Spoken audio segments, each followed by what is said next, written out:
This episode is brought to you by Midwest Night Watchers, found everywhere on your favorite podcast platforms.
Hi, everybody. Welcome to Piercing the Veil. Good afternoon, everyone. I'm glad you can join us on what is this, Tuesday, early in the afternoon for us anyway, and Central Time. I guess it is Tuesday. Earlier, I thought it was Wednesday, and I'm losing track of days. That's all right. Yeah, so we got a October special, I guess you would call it, for spooky stories with Sysco. As you guys probably have seen or been there, hope you guys have went to Journey Through the Gate, the Paranormal podcast. So I'm sure I've seen a lot of people in her chats that'll probably be popping in here tonight, and we got quite a few popping in already. Look at this. Awesome. Yeah, I see Linda and Lulu, Sober Carper, Namaria, Cisco, and Roger. Yeah, welcome in, you guys. Yeah. So we're just gonna sit around and talk about ghosts, and I'm sure Cisco will have some good stories to tell, and I don't know, maybe some of these are real experiences, not just stories. Maybe they're experiences that either she's had or somebody else has had, or who knows. We might get into some of our stuff if we get into stuff that's happened. So I guess we'll just go ahead. Since we said hi to anybody, I don't know if anybody else has popped in yet and said anything. Or so as we're going along, if you put stuff in capitals for us in chat, that'll be easier for us to see, and we'll try to bring it up, whether it's one of your favorite stories or just a title of a story or whatever it happens to be. Then we'll try to bring it up and see if Cisco or we know it, and we'll just talk about it. But before we get going, I'd like to say that we're sending love and prayers, everybody down in Florida that's getting ready to be impacted by the hurricane. We've already had one hurricane that went up through the southern states and devastated many lives, and people's, just interrupted their lives, let alone, some people did not make it out of that. And we'd sending prayers out to everybody, and please, if you can, donate to the local people. There's organizations, whether it's the Cajun Navy and other people that are flying helicopters and boats and working on getting roads restored on their own. They're chopping down trees and putting logs up so people on ATVs or whatever can cross the rivers where the roads have been devastated. So please send a prayer and good thoughts to everybody, and not only the southern states, but everybody that's going to be impacted in Florida, because that's going to be happening here in a couple of days. A lot of prayers going out for everyone down there. All right. So having said that, let's go ahead and bring Cisco up. And I know she talks about that also on her show. So we'll bring Cisco up and get started. Hey! You're muted. You're muted, Cisco. Let me try that again. Boom. Try it again. It only works with the sound, right? Just like some crazy woman making this. Yes, please. Let's keep all of the people hurricanes, tornado victims, everybody in Tennessee, Kentucky, Georgia, Florida just got through with one, and now they're trying to escape another one. Right. Listen, guys, we've been calling out all day that if you've got gas cans and you can ride up the side and give people who are breaking down and pulling over and stopping traffic a little gas, you know, you handle it the way you want, but we don't want to see any gouging. We will take videos of you and make you famous. So if you're out there, remember, we're all Americans. We're helping strangers. Ordinary people are doing extraordinary things out there. We've got Bear Nation. We've got Pinball. We've got Appalachian Homestead. We've got churches on locals, and so many of our listeners have been affected by this. So please, if you are out there and you need help, please contact me via email, journeythroughthegate@gmail.com, and tell me what state, what county you were in, and I will hook you up with a drop place. If you're someone who has a truck and you want to help, I will do that too. I have been connecting people for 11 days now, so we're making a difference. Don't sit home and do nothing. Right. You can do something, even if it's just sharing numbers and information. So please, let's keep them in our prayers. Thank you. Right. Well said. Thank you. Well, we're glad to we got to be in it here today or tonight. Oh, it's wonderful. Whatever time it is. Wonderful to be here. And I just love all this spooky, just this eerie glow. I love all of the colors and everything in the background. We all match so well. This is one spooky season.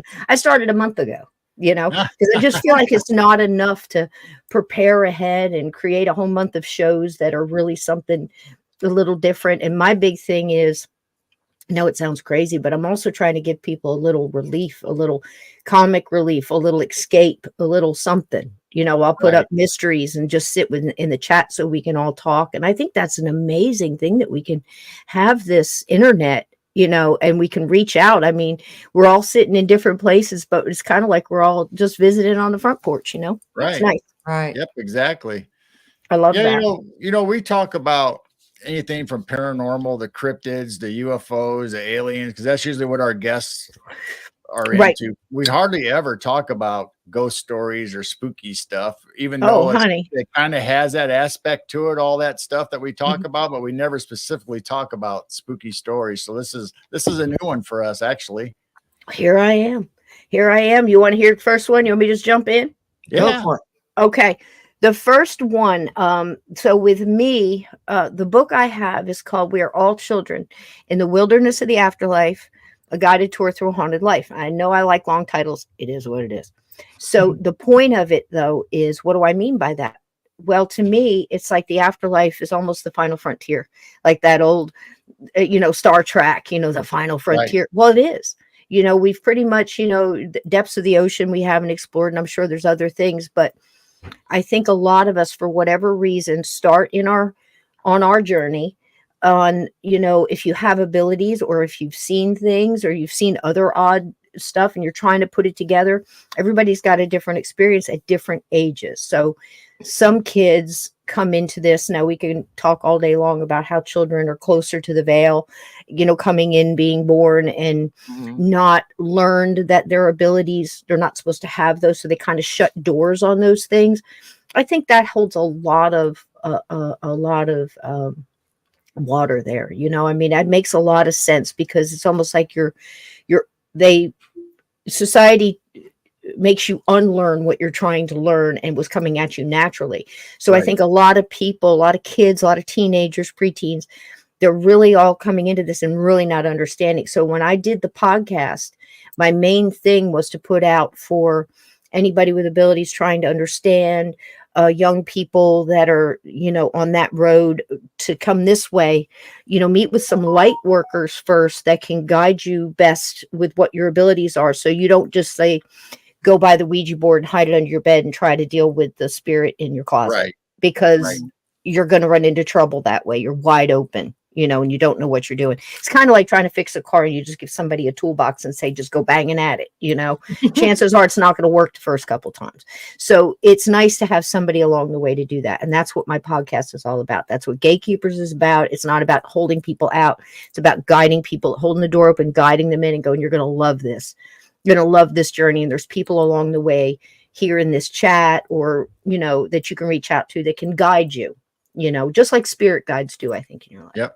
So with me, I have a lot of early memories of seeing things and not being able to kind of process as a child what I'm really seeing. Like maybe my grandfather in the bedroom, you're looking over the crib, what's that? And I'm talking to somebody, and your parents or whoever comes in, I had all of my siblings were older. They were all teenagers when I was born. So I had that going on. There, I think 6 teenage girls in the house at once, and an older brother. So there's a lot of that energy. But everything that I was saying was, I had a nightmare. She saw a movie, something scared her. Nobody listens to you when you're a little kid, 5, 6 years old.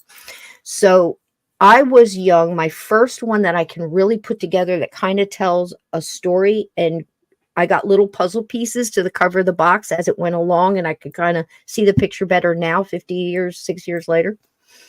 So I was young enough to be put down for a nap, and we were living in an old, like it was about a 200-year-old farmhouse when we were living there. So, if it was still standing today, which it is not, it'd be closer to 3.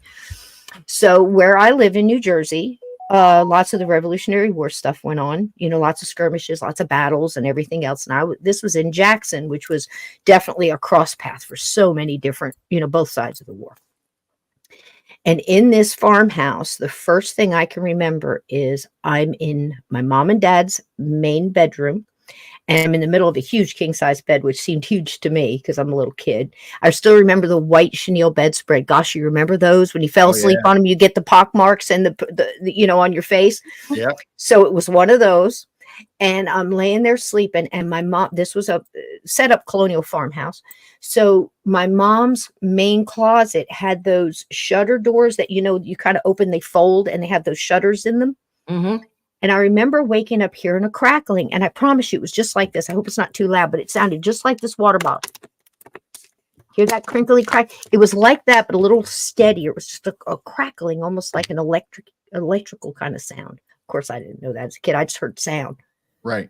And I knew it was coming out of that closet. So I remember sitting up, and I remember doing this to my face because it always, you always felt funny when you got off that chenille, And I remember sitting there doing this, looking at the shutter doors. And I was thinking to myself, one of my sisters has gone in there to get one of my mom's dresses. I thought maybe I was hearing the hangers. And I thought, man, she's going to get in trouble. They're not supposed to do that. And, there was always those kind of things going on. Right. That's what my first thought was. I remember thinking that. And I'm thinking, why are they in there with the doors shut? Because the light was on. But the light wasn't coming from above. It was coming from below. And I remember trying, and I'm telling you the story like this because as a child, I'm trying to process something that wasn't normal. Everything was off. The sound, where the light was coming from. So the light starts kind of pushing, almost like it was coming from the back of the closet out through the bottom slats. Does this make sense? And then it's moving up and out the slats. So it happened longer than it takes me longer to tell you than as it was coming at me. So the light's coming out from between these slats, and as the light comes out, it almost like formed in front of me like I want to say almost like an electric lit mist, if that makes sense, with sparkles in it. And in the center of this, it starts creating a mass. So I can almost start seeing a figure in this mist. And it was just a face.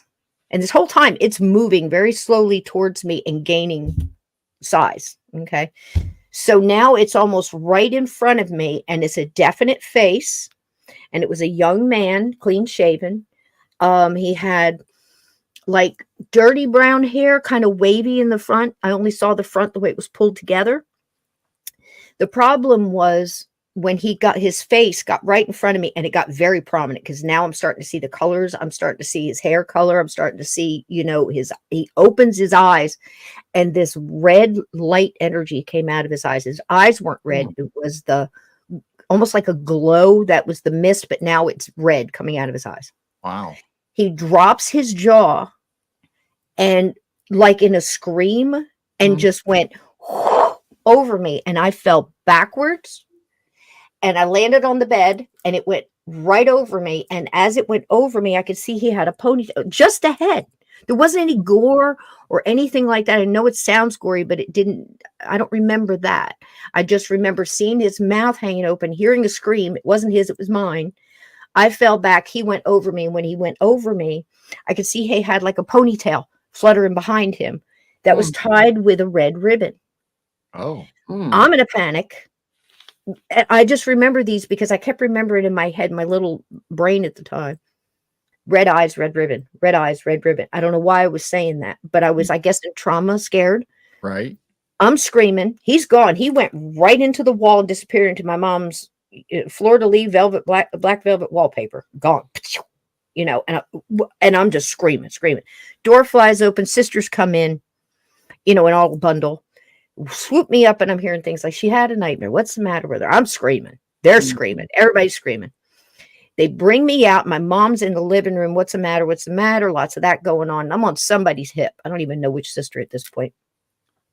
My youngest sister, the youngest one of the bunch, was sitting behind my mom, and I'm still saying this red eyes, red ribbon.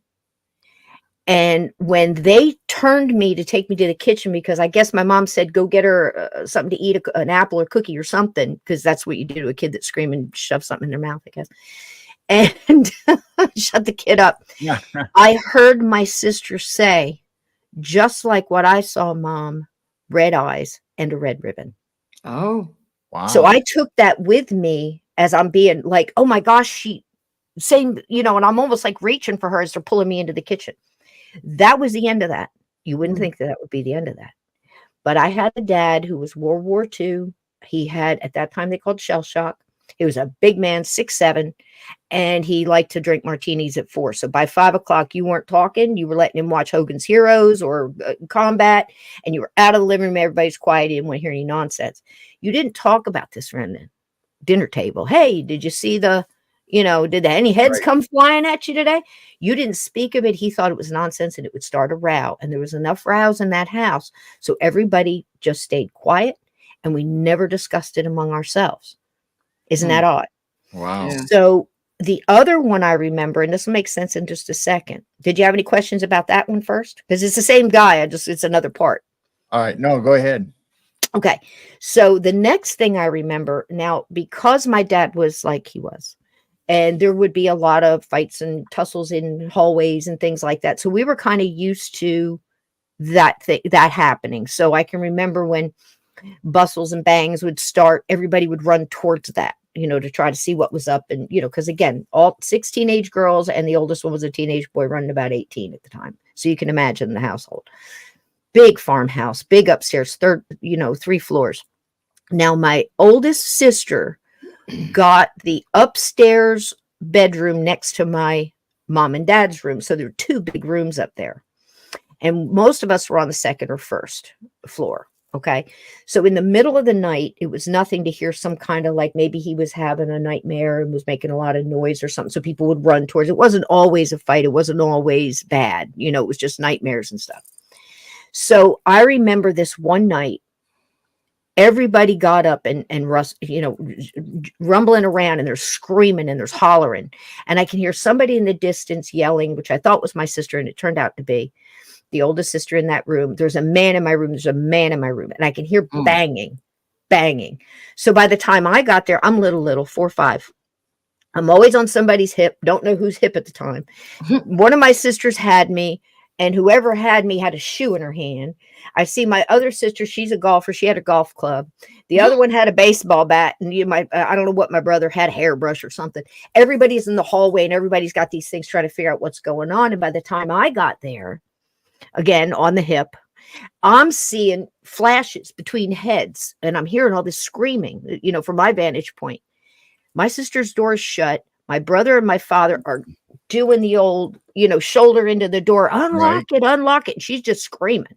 And these were the old double, you know, the key with, you could look through the keyhole kind of thing, those old metal fixtures back in the day. So it's like that. She's back and forth, lots of screaming. They finally, I guess she jumped off the bed because I heard the key click. You know how you could hear that click, that skeleton key. I heard that, and boy, that door flew open. And when it flew open, everybody, the mob just kind of moved forward with it. So I got to see in from my vantage point on a hip. And there's my sister like this in the bed, and she's pointing, she's screaming, there he is. And the door swings just enough to where I can see a full apparition standing in front of her, So her bed was here. She's looking forward. And what she's looking at in front of her, the wall at her, where she would be looking at, had a window to her right, a window in front of her. In front of that was her dresser, and then a closet. And this guy is standing full uniform, Revolutionary War. Okay. Our side, I believe, from what I can remember, because the uniforms were so back and forth back then. So that's best guess. And he's standing there, and then the door kind of pops back and goes back again. And by the time I went back in, he was gone. I'm looking. And my mother's saying, take the babies out of here, because my sister had a young child and younger than me, and now we're going. So it's like, no, I want to say. So anyway, everybody bustles in, and I got to hear the conversation. So what was going on was, the night before, my sister was doing a report. And when you did a report for high school back then, it had to be typed.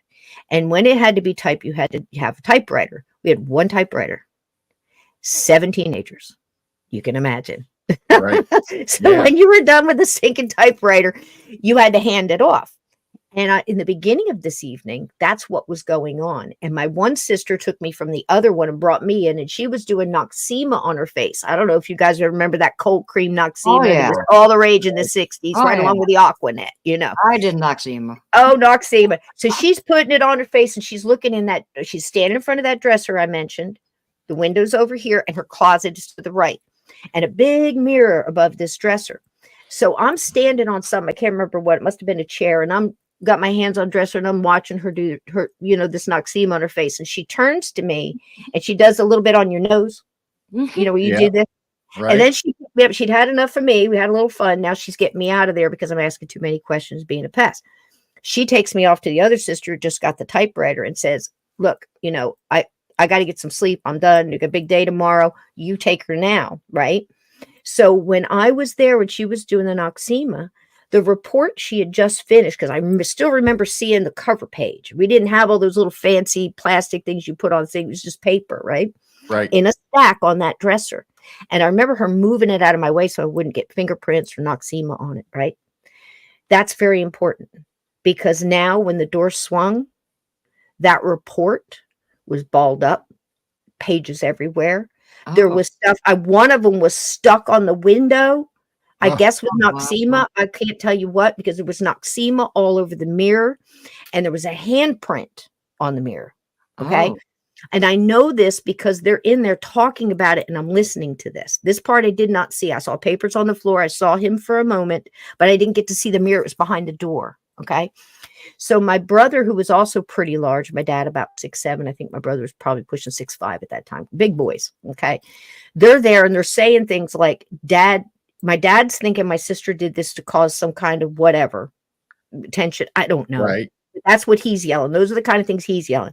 My mom is yelling things like, leave her alone. Can't you see she's upset? A lot of this is going on. There's a lot of women in the room. There was a lot of going on. I'm listening to my brother because he's walking around the room saying, Dad, it's not her fault. This handprint's bigger than mine. He's 6'5". So I could see he's probably in there putting his hand up. They go, look, Dad. It had snowed that night, Gerald. So he's looking out. He's smart. He's looking out the window with a flashlight going, how did anybody get up here? You saw him too. How did he get up here? And then I guess they get the bright idea that they're going outside. We're going, get the flashlight. We're going outside. So I guess they go out to look. They come back up because there's lots of quiet. Everybody's just holding the kids and waiting. She's sobbing, doing all the stuff. Right. And somebody's comforting her. They come back up the stairs, and they just got this look on their face like there's no footprints. Nobody climbed up the trellis. Nobody came in that window. The windows are locked from the inside. My dad is mad now because anytime he didn't understand, he got mad. So we're trying to end it. He goes off, and they're comforting her, and that's it. That's all you hear. About 20 years later, I get the rest of the story. Oh, this guy had been seen through the whole house by everybody. Oh, wow. He had done things like apporting things. Do you know what that word is, apporting? That's when something just appears or disappears out of nowhere. A solid physical object, like a pack of cigarettes, a set of keys, a wallet, anything could just go. You'll hear many stories of things apporting through the ceiling, like rain or eggs falling through the ceiling and not breaking. It's the craziest thing I've ever heard, but it happens. Okay. It's called apporting. So he could do that. One Thanksgiving, there were probably 6 or 7 pies on the picnic table in the big farmhouse kitchen waiting to cool. And I remember stealing a pecan off the top of one because I was going in there to get some napkins. My sister sent me, and I'm setting the table for Thanksgiving. Doors are Right. locked from the inside. The kitchen had 2 screen doors locked with a hook on the inside, like, those little just hook and eye, Right. So you can't do that from the outside. There's not a hole in the screen. You can't. Right. I walked in to get the napkins. I come back out, go into the dining room, which was just walk into the next room. And then my sister goes in to get a platter or something, and you hear a crash. My mom's in there. She turns around. Pies are gone. Gone. Wow. In that amount of time. You could still see, if you ever made a pie, these were pies made, handmade, flour and all. And they had to go borrow pans from the farm down the street a little bit because they didn't have enough, regular pans. You didn't buy these throwaway foil things then. This is 65, Right. They borrowed the pans. So they had that grease, kind of like when you're putting stuff in and out. They had a Ben Franklin stove and a regular one. You get a little bit of that on the bottom. That was still there on the a picnic table on where some of the pies have been. My mom is freaking out. I guess my sister had dropped the platter. I remember something being broke on the floor and saying, "Don't worry about that. Where's your brother?" Because she thinks now brother came in, is pulling a prank. He's not even here, Mom. He's over at such and such's house doing whatever you sent him to do. I can't remember what that was. And she's trying to sort it. I could see her face, and she's looking at both the doors. She goes, "The door's locked." Both screen doors were locked. Front door was locked. Dad's sitting in there watching combat or something, probably on his 4th martini, God bless him. And, nobody's gone out of this. Who's carrying 6 pies out of a house past all these women setting a table? Nobody. Right. So one of my sisters says something crazy to this day. I can't fathom it. It must just have been, if you look at it psychologically, it might have just been they were just trying so hard to have it be normal that they said something so abnormal. She said, "The cornfield." Now, the cornfield this was a part, we rented this farmhouse. We didn't own it, or we were leasing to own, whatever. We didn't own the cornfield behind us. And that's one of the creepiest things ever, when you got a cornfield right in your backyard and the wind's blowing through it and stuff. Everybody gets creeped out by the cornfield.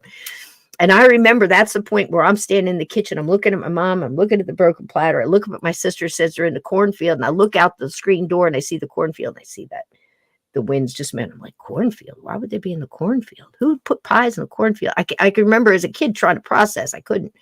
So they unlock the thing and they go out looking in the cornfield for pie. I don't know what. They come back. Of course, all their ideas are just, and my mom is just like, "Look, okay, we can't explain it. I want, what do we have left?" So she just goes into drill sergeant mode and starts going, "We can make an apple cobbler. We can do this. We can, we got a dinner to put on." So she just fixes it. Nobody ever talks about it again. The pie plates are never found again. Not one pecan, not one crumb, nothing was ever found again of those pies. They had to go out and buy replacement pie pans to get back to the farmer across the street because we didn't know where her pie pans went. Wow. But he would pull stuff like this. And I think now I look back with the knowledge I have over 50 years, which is not much. I have more questions than answers, but I feel comfortable on certain theories, because they just make sense. There's probably more to them, but I think he just wanted attention. And it seemed like he would come in different moods. So when I saw him that time, he was really angry. He had those red light coming out of his eyes. We're hearing now Bigfoot, different things like that coming through. I think it has something to do with energy and just how energy appears to us in this world as different colors, if you can imagine that. Like an orb or whatever. I mean, that's just as a working theory, but it seems to have something to do with emotion. Okay. I did see him before where he didn't have that. And I got off of him because I was just coming into, I can't imagine the empath being a kid. What I remember was just brutal. But I can remember feeling him before he would show up, like this overwhelming melancholy. It was deeper than sadness. It was just like giving up, So I said that about 20 years later, I got some more pieces. Well, in that farmhouse, Nobody went. There was something in the barn. Don't know what it was. I was young and I would take punishment before I would go in that barn to put my toys away. And nobody would listen to me about not wanting to go in the barn. I still don't know what was in the barn. There was something in the cellar. My dad used to make his own peach brandy and things like that. So he'd have all these kids. So of course we're an assembly line. We're down there peeling. I could still remember the way the peaches smelled in that cellar. There was something in that cellar. Don't know what it was, but he was upstairs. He was on every floor.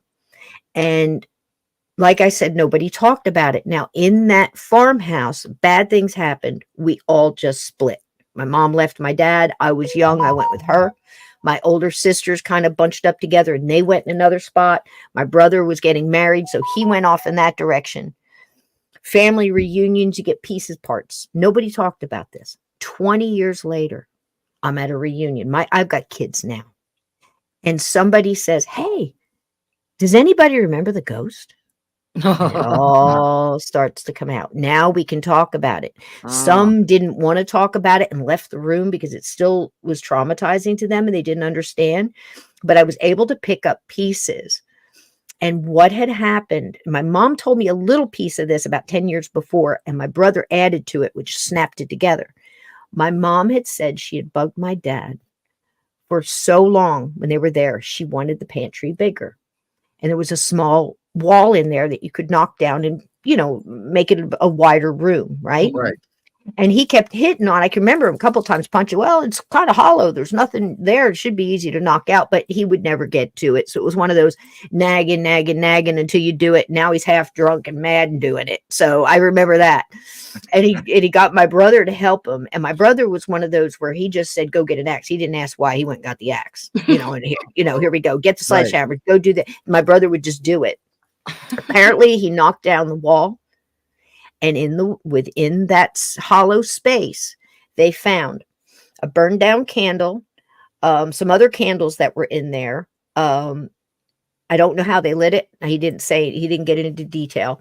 There was a stack of papers and some letters that were wrapped in a red ribbon. Oh, wow. And beyond those things that they found, some other stuff in there, there was like a pewter cup or mug or something like that they had said. I never get to see the things because my dad was drunk. He got away and we did other things. You just hear the yelling. Okay. So when they knocked that down, he also saw there was a small stairway. And what they used to call this was a servant's stairway. We're from the kitchen right up to the main bedroom. Yeah. Remember where I told you my sister slept? Yeah. Guess where it came out? Right in the back of that closet. Oh, wow. So I got chills. Just look at the hair. Look at the hair. Look at the hair. Look there. So I think what was going on was they hid him in there, maybe to protect him. Maybe, I don't know what. I have a feeling he died in that room, maybe hiding out from, the enemy, whoever that may be. I don't know what side was which or who was in the house at the time. And he was probably wounded and he probably passed there, which is why he was probably so angry. This is what I think. I don't have any concrete proof of that. But the way everything was acting. Now, where are these papers? Okay. This is the part my mom told me. He said when he knocked down that pantry, he found that a staircase and some papers that were wrapped in a red ribbon, which is why it bothered me so much. Because this is my mom telling me when I'm about 10. She said, because you had said that about a red ribbon. And I wonder, and she just I wonder if it all would be connected. And I just held on to that because you could talk about it a little bit with my mom, but not much. I held on to that piece of information. Now I'm with my brother 20 years later, and he tells me, you know what we found in that room? Dad made me burn it all on the burn pile. He said, I wish as much as your mother, his mom was different than mine. It was his stepmom. He said, as much as your mother loved history, she would have loved to have had that. And he said, you know what? The stuff got caught up in that house. It got so bad after that. He said, I don't know if that had something to do with it. Do you think it did? And I said, you better believe it did, honey. Because there was his answer. He waited 200 something years and you guys burn it on the burn pile. Right. No wonder he had red eyes and was throwing heads at people. Wow. So it doesn't have a conclusion as far as did he get help? I was taken away. And I think, and I've talked to Steve Stockton about this a lot of times because he has the same kind of feeling when he was looking for that little boy he first saw. I think with me, I've been trying to help ghosts ever since, because I did not get a chance to help him, and I felt so bad for him, you know. And then when I got back here after the army and everything else, and there's no farmhouse, it's all condos. I almost wanted to go knock on the doors and go, "You have any ghosts in there?" You know. You ever see a Revolutionary War ghost? But that's what I think happened. And that's, you know, that really led me to understanding a lot of stuff about me and myself, ghosts and things like that. But it's a shame that we all can't sit down and write it all out, put all of our stuff together, because like I said, half of them are gone now, and the other half of what's left don't want to talk about it. And, you know, so it gets strange. But isn't that something? Nobody ever opened or saw what was those papers were then. They just got burnt right away. My dad wouldn't have it. Can you imagine doing something like that? Apparently, everything that was found in there went right on the dump pile. You know, back in the country, I don't know if people know, but you have a ditch and you throw everything in the ditch. You set it afire. You know, it's like your best thing to do when you're a kid. Go set the pile on fire. I'm like, heck yeah. You know what it's like? You know, it's one of those. Throw a couple of. Listen, this was the '60s. There were a lot of Aquanet cans. Those things blow up really nice. You know, a lot of those teenagers in there with those big beehive hairdos and stuff. But I think that's what got me on my quest to helping, because I was not able to help him, and that's my goal. You know, anytime I go, I don't go for the evidence. I'm interested in the evidence. I'm absolutely interested in the EVPs and anything you have to show me, but I'm there for the ghost. I'm there for the ghost, because to me, it's like Hans Holzer. I don't know if you know what he said, but he had a famous quote that said, "I am not afraid of ghosts. They're just humans in need of help." That's how I feel. That's how I feel about it. Wow. Because that could be somebody, that's somebody's mom, somebody's dad, somebody's brother, sister, whatever, kid, you know. Did you guys ever look up to see who owned the house, or before you guys moved in, or any of that? Nope. Never got a chance? Never got a chance. Because like I said, it was literally, I think that reunion, when I was able to get that information, I mean, the house is already gone. You know, developments and stuff like that. I mean, I'm not far from it. You know, where it was on, I think, Road 529 or something, out West County Line Road in Jackson, New Jersey. But it's all just been, you know, displaced or whatever. And now I know enough that I just put it out there that if he is out there, he connected with me once. I believe you recognize energy. Souls recognize souls. And I just told him, if you ever need help, and often, you know, at least once or twice a month, I put out there that if you're still out there, cross over, turn around, see the light, you know. And I don't get that lost feeling anymore when I think about him. So either, I don't believe ghosts dissipate over time. We often hear that, like, ghosts only last a couple. Who makes this stuff up? You know, ghosts just dissipate over time. Eventually, they just fade away into. No, I'm sorry, they don't do that. I've got 900-year-old ghosts that are still as bright and colorful as the first time they showed up. So, you know, that's the thing about theories. You know, they're not every theory is going to fit every case. They're all different, if that makes sense. If they dissipate over time, then we never have any Revolutionary or Victorian or Civil War ghosts ever. Right. They're still around. And I think one of the questions people ask a lot too is, how come all the ghosts are, you know, I'll hear questions like this. I mean, gosh, I've been in this 50 years. I've heard them all. Where they'll say, well, how come all the ghosts that you see are from the 1800s or this? How come there's no modern ghosts? I'm like, what do you mean there's no modern ghosts? I see them all the time. You know, there's no broad brush, you know, other than saying ghosts exist. You know, that's a broad brush, you know, or, you know, like I'll talk to Steve and we'll get in one of our conversations. I'll say, it's all connected, Steve. I just think it's all connected. You know, this energy thing, the red eye thing, you know, sometimes they see dogmen, they have red eyes. Sometimes they're glowing orange or yellow. I think it's energy. I think it's their mood, if that makes sense. Right. You know, I mean, it's just a theory, but, you know, aren't they all? Really, you know. I mean, that's what everything is. I mean, just like me and Jane talk all the time, it's like, this is the best thing that makes sense to us that we come up with or hear, or take pieces of the puzzle and try to make them fit to what we've experienced. And I mean, we don't know, but it's just try to help us make sense of it is all it is. Doesn't mean we're right. Doesn't mean we're wrong. Everybody has different experiences. And so nobody's two experiences are the same. So how do you make one big rule to fit everything? I agree. And that's it. But, you know, I think we can settle on some things that we all kind of feel like something happens after you pass. something. Mhm. And then again, I've had full-on atheists say, it's just nothingness. And then I've got mediums that are wiser and have more ability than I ever will. I've known them for decades. And they'll come out, yeah, you know what happened when he crossed? Here's a famous one. George Carlin. I have had 4 different mediums come up to me at different times in conversation, whatever, that don't know each other, that have all told me similar story of when George Carlin crossed, because supposedly he was an atheist. I don't believe he was. And as soon as he crossed over and he got with his guys, he went, no shit. Yeah. All 4 of them did that and said that. I said, tell me what he said. Do you know what he said? And they'll say, yeah. And it's same 2 words.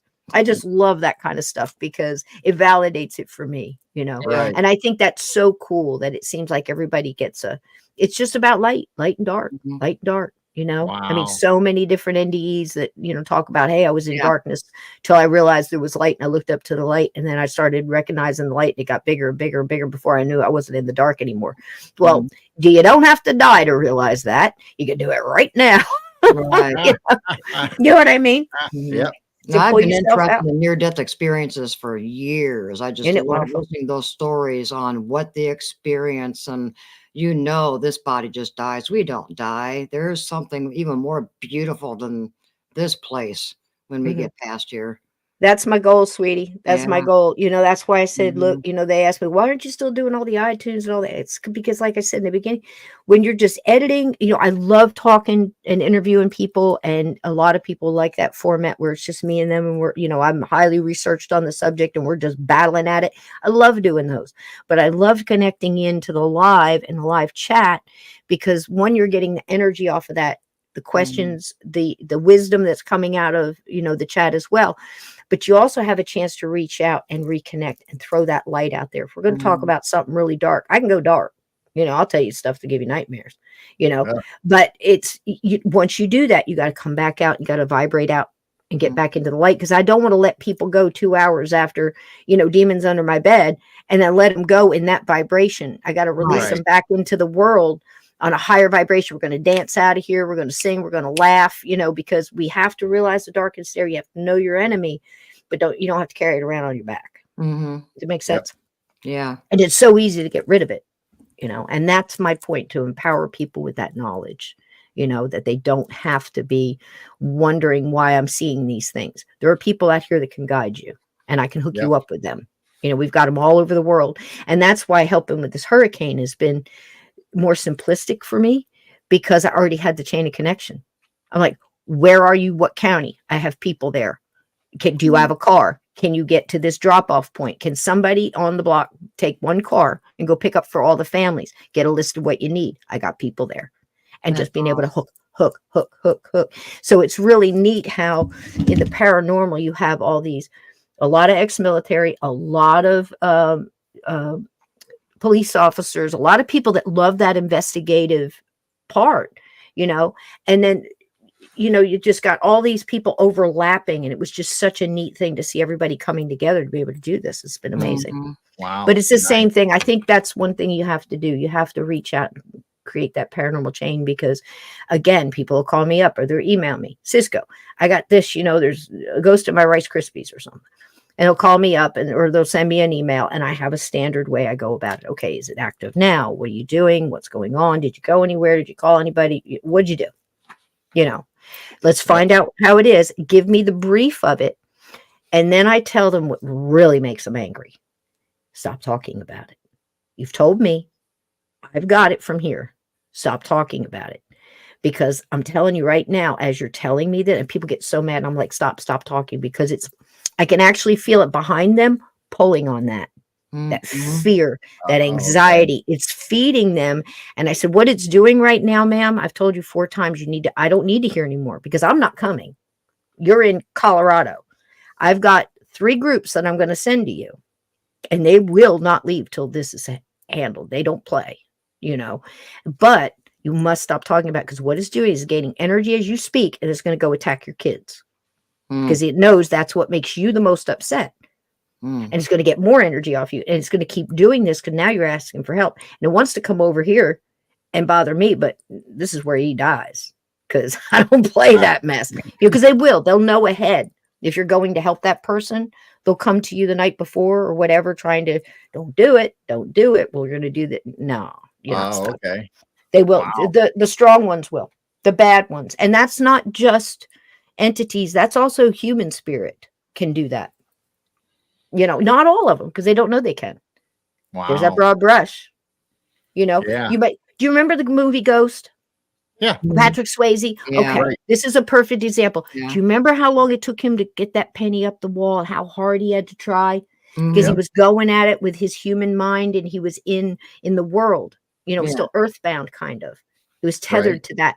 When he let go and just followed the love and just moved, it was so much easier. Mm. But if you remember the guy on the train trying to teach him to kick the can, and he couldn't do it, he kept missing and stuff. Imagine a lot of ghosts like that, and then Yeah. you've got some that just instantly, because they found out that, they can rock the bed. And if you rock the bed, you scream, and they go, oh, burst of energy, I'm going to rock the bed some more. We know how to do that, or bang the cabinet, or whatever it may be. You know what I mean? Yep. And that's just a regular ghost that's just there for whatever reason, wants to let you know it's there, or doesn't know why you're there. Because you have to imagine, how does it look to them? What are they seeing? What are they aware of? Are they aware you're there in their home all the time? Do they see you walking through their home? Does it look like it looks to you, or does it look like it looked to them? And they don't know why you're in their chair. So again, you got to think about all that. Like the movie The Others. If you ever saw Right. that with Nicole Kidman, Yep. she was the ghost, but you didn't know that at first. And she thought the ones people had in the seance were the ghosts. So you get ghosts like that. You get ghosts who have no idea they're dead. And can you imagine having to break that information to somebody? Wow. Wow. Yeah. You can't just walk in there and go, hey, did you know you're dead? It takes you a little while. It's therapy. And I don't understand these people that go in kicking in doors and provoking and all that. So I don't do that. I don't need to do that. But I'm there for the ghost. I'm there just like I would be there for you, be there for somebody, a hurricane person. I'm not going Right. to make you do a song and dance for a sandwich. I'm going to give you a sandwich, a hug, and some water. And I'm going to give your kids a teddy bear and tell you that we've got this, and this for you to do next. And we got you. And that's the way we are with ghosts. Does that make sense? Yes. Absolutely. Mm-hmm. Do you have any questions on those guys? Because that's No, a that couple was of them. awesome. I've How been about looking the chat? at Because I can nobody- see a little nobody- bit. Chat's just been saying hi to everybody, and Hey, darling. they like the story. And If you're They said in Elton here had for it. my group, toss some bacon out. We're going to toss some bacon in your chat here. Bacon is love over on my channel, so we're going to give you a Oh, little yes. love over here. I Toss you always some give people bacon. bacon when I'm over in Sysco's. Give Toss that everyone bacon at you. bacon. So in all of those, I'd say that those were really good learning things for me. But again, as a kid, now I'm an only kid, single mom, and I'd get little pieces in car rides. So, and I'd have to put them in my back, on I call it my shelf, put it on my shelf until I need that information. Here's another one I found out 25 years ago. You're going to love this. So when my mom just left, remember I told you we left the farmhouse, right? I can remember looking out the back window and seeing it get smaller and smaller. That was like, there it goes. Right. Never saw it again. So we went right away to stay with my mom's parents, who were pretty elderly at that time. It seemed like I'm a kid. Everybody was old. They were probably in their 50s. Who knows? Anyway, they had a little gray house, not very far from where we were. It was in Belmar, New Jersey, right off the shore by Asbury Park, halfway between New York and Seaside or Atlantic City. Okay. That's where we were. So I remember being there and staying there for a little while and then leaving. We went and got an apartment. Somehow that didn't work out. I think that's when she was working for Woolworths or something, and it changed or liquidated a job. She was an advertiser and a floral designer. So she did the hand-drawn stuff back in the day when the circulars were hand-drawn. That was my mom and dad did that kind of stuff. Okay. Really good artists. And something happened and we went back to stay with my grandparents again. So I remember being there twice. This time we stayed almost like the whole time I was in kindergarten. But it was so cool. The bus used to stop right at the front of the house. I'd just run down the sidewalk and man, I was in that house. My nana was there. what was the thing she used to put? Guiding Light or the Storm of the Century, whatever the heck soap opera was on. Because if I got in there right on time, there'd be a sandwich and I could play marbles. She had this big thing full of marbles and we would watch Dark Shadows together.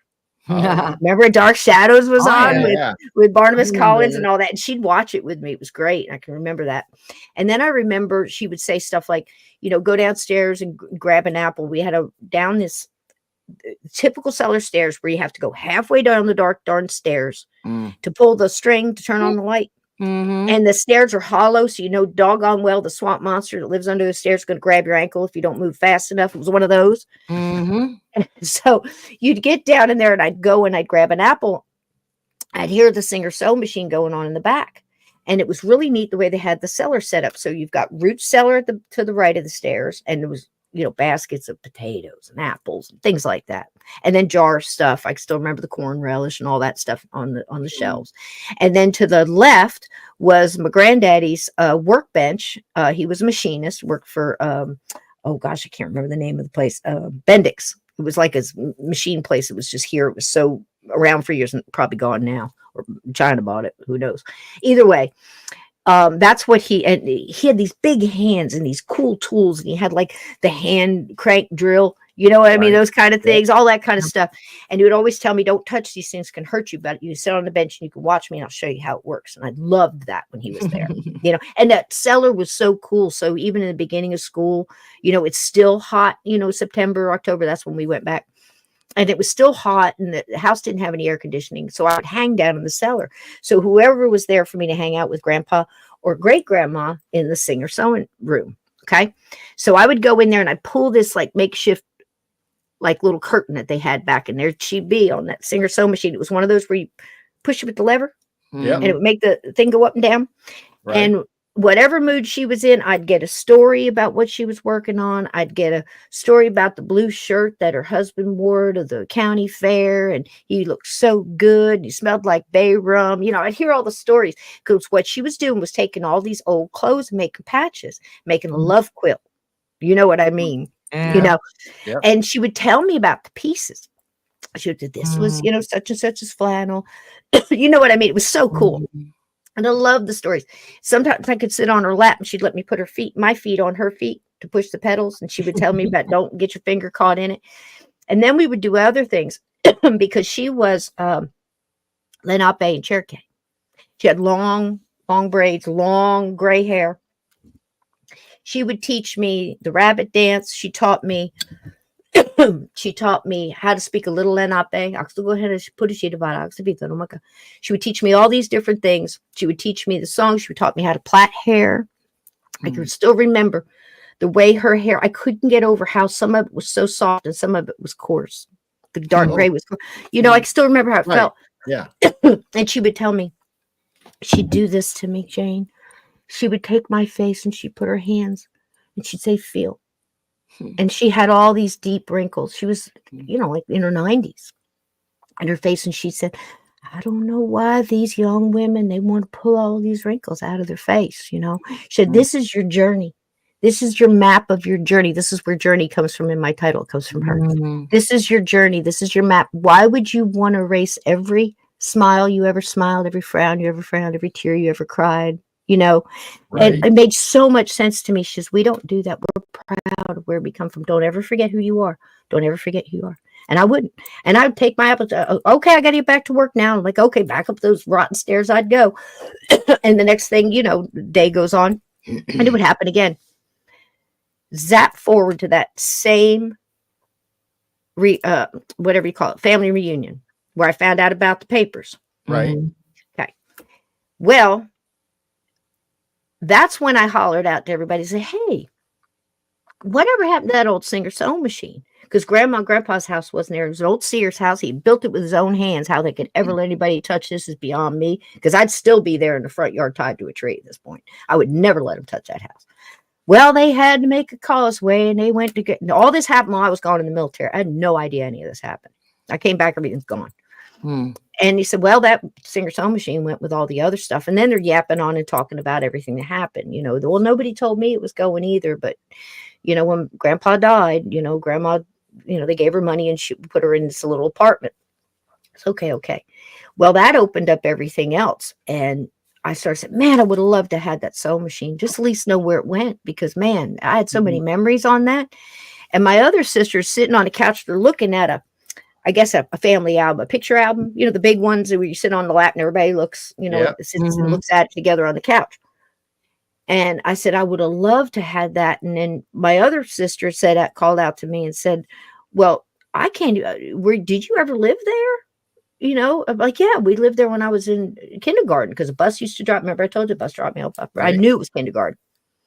And she, one of them was kind of shaking her head and trying to sort things out, I guess. And I said, yeah, I would love to have that, because great granny taught me how to sew on that Singer sewing machine. She taught me about Grandpa's shirt and the state fair and the Bay Rum and all the stuff.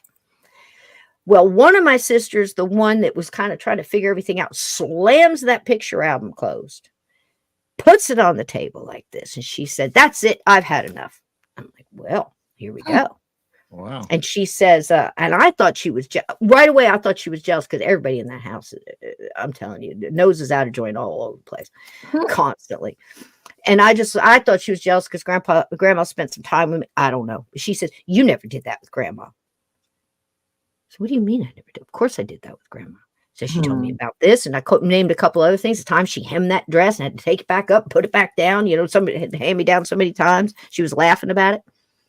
She got mad. She got up. She left. She goes, you take care of it. I can't deal with this anymore. Well, go on then. And my other sister looks at me. And she goes, tell me what happened. And I told her, just like I just told you. Okay. The plaiting, the hair, the rabbit dance, the Lenape spoke it for him. And she just smiled. And the other one that was back there refilling her wine glass, because she's ready to go now. She's like, well, I'll tell you. One of those. I'm like, let's go. She says, I don't believe that ever happened. She goes, and I'll tell you why it never happened. I said, please do. And she said, well, when you were in kindergarten, they were starting kindergarten between 6 and 7 then. It's a lot younger now, but back then it was about 6 years old. 6, okay. And she said, you could have not spent any time with grandma in that house. And I said, tell me why. She said, because I carried you on my hip into grandma's funeral. She died 2 years before you were ever in that house. She fell down those stairs, broke her hip, and she died of complications when she was in the nursing home of recovery. She died 2 years before mom ever left that. There's no way you ever saw granny on that Singer sewing machine. She never taught you to dance. She never taught you how to speak Lenape. You never taught you how to plait hair. And I said, oh, yes, she did. Because she come back from the grave to make sure I would not forget those things. Wow. Because she gave them to me to keep for her. And I believe she did that in such a strong manner because in New Jersey, when she had my grandmother in 1890, you couldn't tell people you were Native American. You couldn't tell them you were Lenape. They had to tell them they were immigrants from I don't know what. Just because if you had property, they'd take it from you. Bad things were happening to Native Americans back then. And I think she had to hide her heritage so much that when she passed, she picked the one redhead out of the group that was never going to shut up about it. That's my granny. And I have it to this day. Wow. Wow. How's that for a ghost story? Wow. Isn't that something? Yeah. Wow. Yeah, I mean, she left out of that room. They were all mad. One of them sat back. My brother and my oldest one, they were like, wow, it's just something that's amazing. And then the other ones are just, and that's just what you're going to get. My whole family was very much like a group of different people trying to handle stuff that they couldn't understand that caused violence or caused turmoil or whatever, Are you getting an echo? Yeah. I don't know. I thought I saw you here. Yeah, I don't know. I didn't change anything on my end. I don't hear anything. You good? Well, as long as everybody's good. I'm good. So there's hello, Polly. How you doing? If you guys have any questions, I'll be glad to answer them for you if I know the answer. But if I don't know, I'll be honest and tell you I don't have a clue. I mean, I'm not one of those who's going to make it up. Yeah, I got a question. Go ahead, sweetie. Do ghosts like bacon? Yeah. Do ghosts like bacon? You bet they do. And here's the thing. You want to hear a little something about jumpers? Yeah. All right. So Jumpers to me, that's just something I made up. You're not going to find it in a dictionary. People are probably using it now. They're using paranormalist, which is weird. And I made that one up. It's like everybody calls themselves it. Like ghost whisperers kind of taken. So I'll just say paranormalist. Nobody, it's perfect. Nobody knows what it means. But with jumpers, I was bartending. And I was in a little place, I won't say the name. It was a big hotel that has a nice bar with all the brass and all that stuff and the table. Right. You can come in and you can eat. So I'm bartending managing this bar. And it's right outside the military base in Huntsville at Redstone Arsenal. So I had been stationed at Redstone Arsenal. So when I got the job being a bartender, once I got out, I kind of still knew all the guys coming over TDY, which is temporary duty. So they'll stay at that hotel so they can civilians working in the on the base or whatever. So we'd see a lot of people coming and going that were familiar faces. So there was this one guy, and I don't know whether he was working with the Army Corps of Engineers. I think he was. He was definitely an engineer. And he was such a family guy. He had young girls, and just every time he was there, that's all he would talk about was his family and how much he loved, and how, you know, with the award his little girl got in school or whatever. He was such a homesick dude. He was such a great guy, you know, and he was never in anybody's business. He would come in, say, "Hey, Sysco, how you doing?" He'd tell me a little bit about what he did that day and the hubbub going on down at the base or whatever. And we'd, you know, BS a little bit. And we didn't have any food, so I had a lot of takeout menus that I would like people that delivered to the hotel before Right. DoorDash and all that stuff. And he was hungry. He sat down. He said, "I'm just so hungry. I didn't get to eat lunch today. And I just, maybe that's what's causing this headache, you know." And he's just talking to me like this. And I said, "Well, hey, man, you know, if you want the beer, I'll get you the beer. But let me go get the menus and get you something to eat. I think you need to eat something. Just get a burger or something, you know." And so he set that out in front of him, and he was just kind of sitting on a bar like this. And he would talk to me, or he'd look in the mirror if I was setting up behind him. And he was the only guy in there, you know, and I'm setting up early. And so I'm talking to him. I said, "Yeah, well, go ahead and order some food. Let's get it in here quick for you." And I went in the back and I got some beer and I brought a couple of Millers around, and I'm, you know, stocking in the cooler, and I'm looking towards him, and he's just got his head down. I said, "Honey, is your head hurt? You want me to go to the manager and get you some Tylenol or something?" He goes, "No, I'll be okay. Just give me a burger. Give me a burger." And he said, "I don't know if I'm going to finish this beer." And he had drank about that much of his beer. So I don't know if I'm going to finish this beer. And I'm like, okay, man. They come around. I said, "Look, I got some peanuts or whatever. You can have those. Let me go get you some out of the kitchen." I come out of the kitchen. I come around, and I'm talking to him, and I'm putting the tops in the bottles, you know, like the pour spouts. Yep. So when I'm talking to him, he's sitting behind me, and I'm looking in the mirror, the bar mirror. And I noticed there's this like gray smudge on the mirror. You know, I look up and I'm talking to him, and I'm like, "Man, I got to clean that. That's bad." And I look back down and I put some more tops. I look back up. Now that the spot's moving, whoa, wait a minute. The spot's moving. Now it's behind him. So I just kind of nonchalantly turn around and I look and I see this little gray mist. It was about this big, about the size of a football, you know, Okay. and it's just kind of hovering and moving back and getting a little bit bigger and kind of hovering over top of his head. And I'm like, it's like a cartoon where I'm like, "Whoa, don't notice that. Whoa, what's going on?" And I'm trying not to look at it, you know. And I just kind of turned around. I said, "All right, look, you know, I'm going to call this in. Is this what you want?" And I'm like, "Well done, whatever," you know, the BS, because I got to go over and call it in off the bar phone. And this whole thing is just moving around. Now it's floating above the pool table. And when I turned around to get the phone and I'm looking back, now I'm looking in the mirror again, I see it kind of go right behind him and go like this, almost like my hand is doing. Whoosh.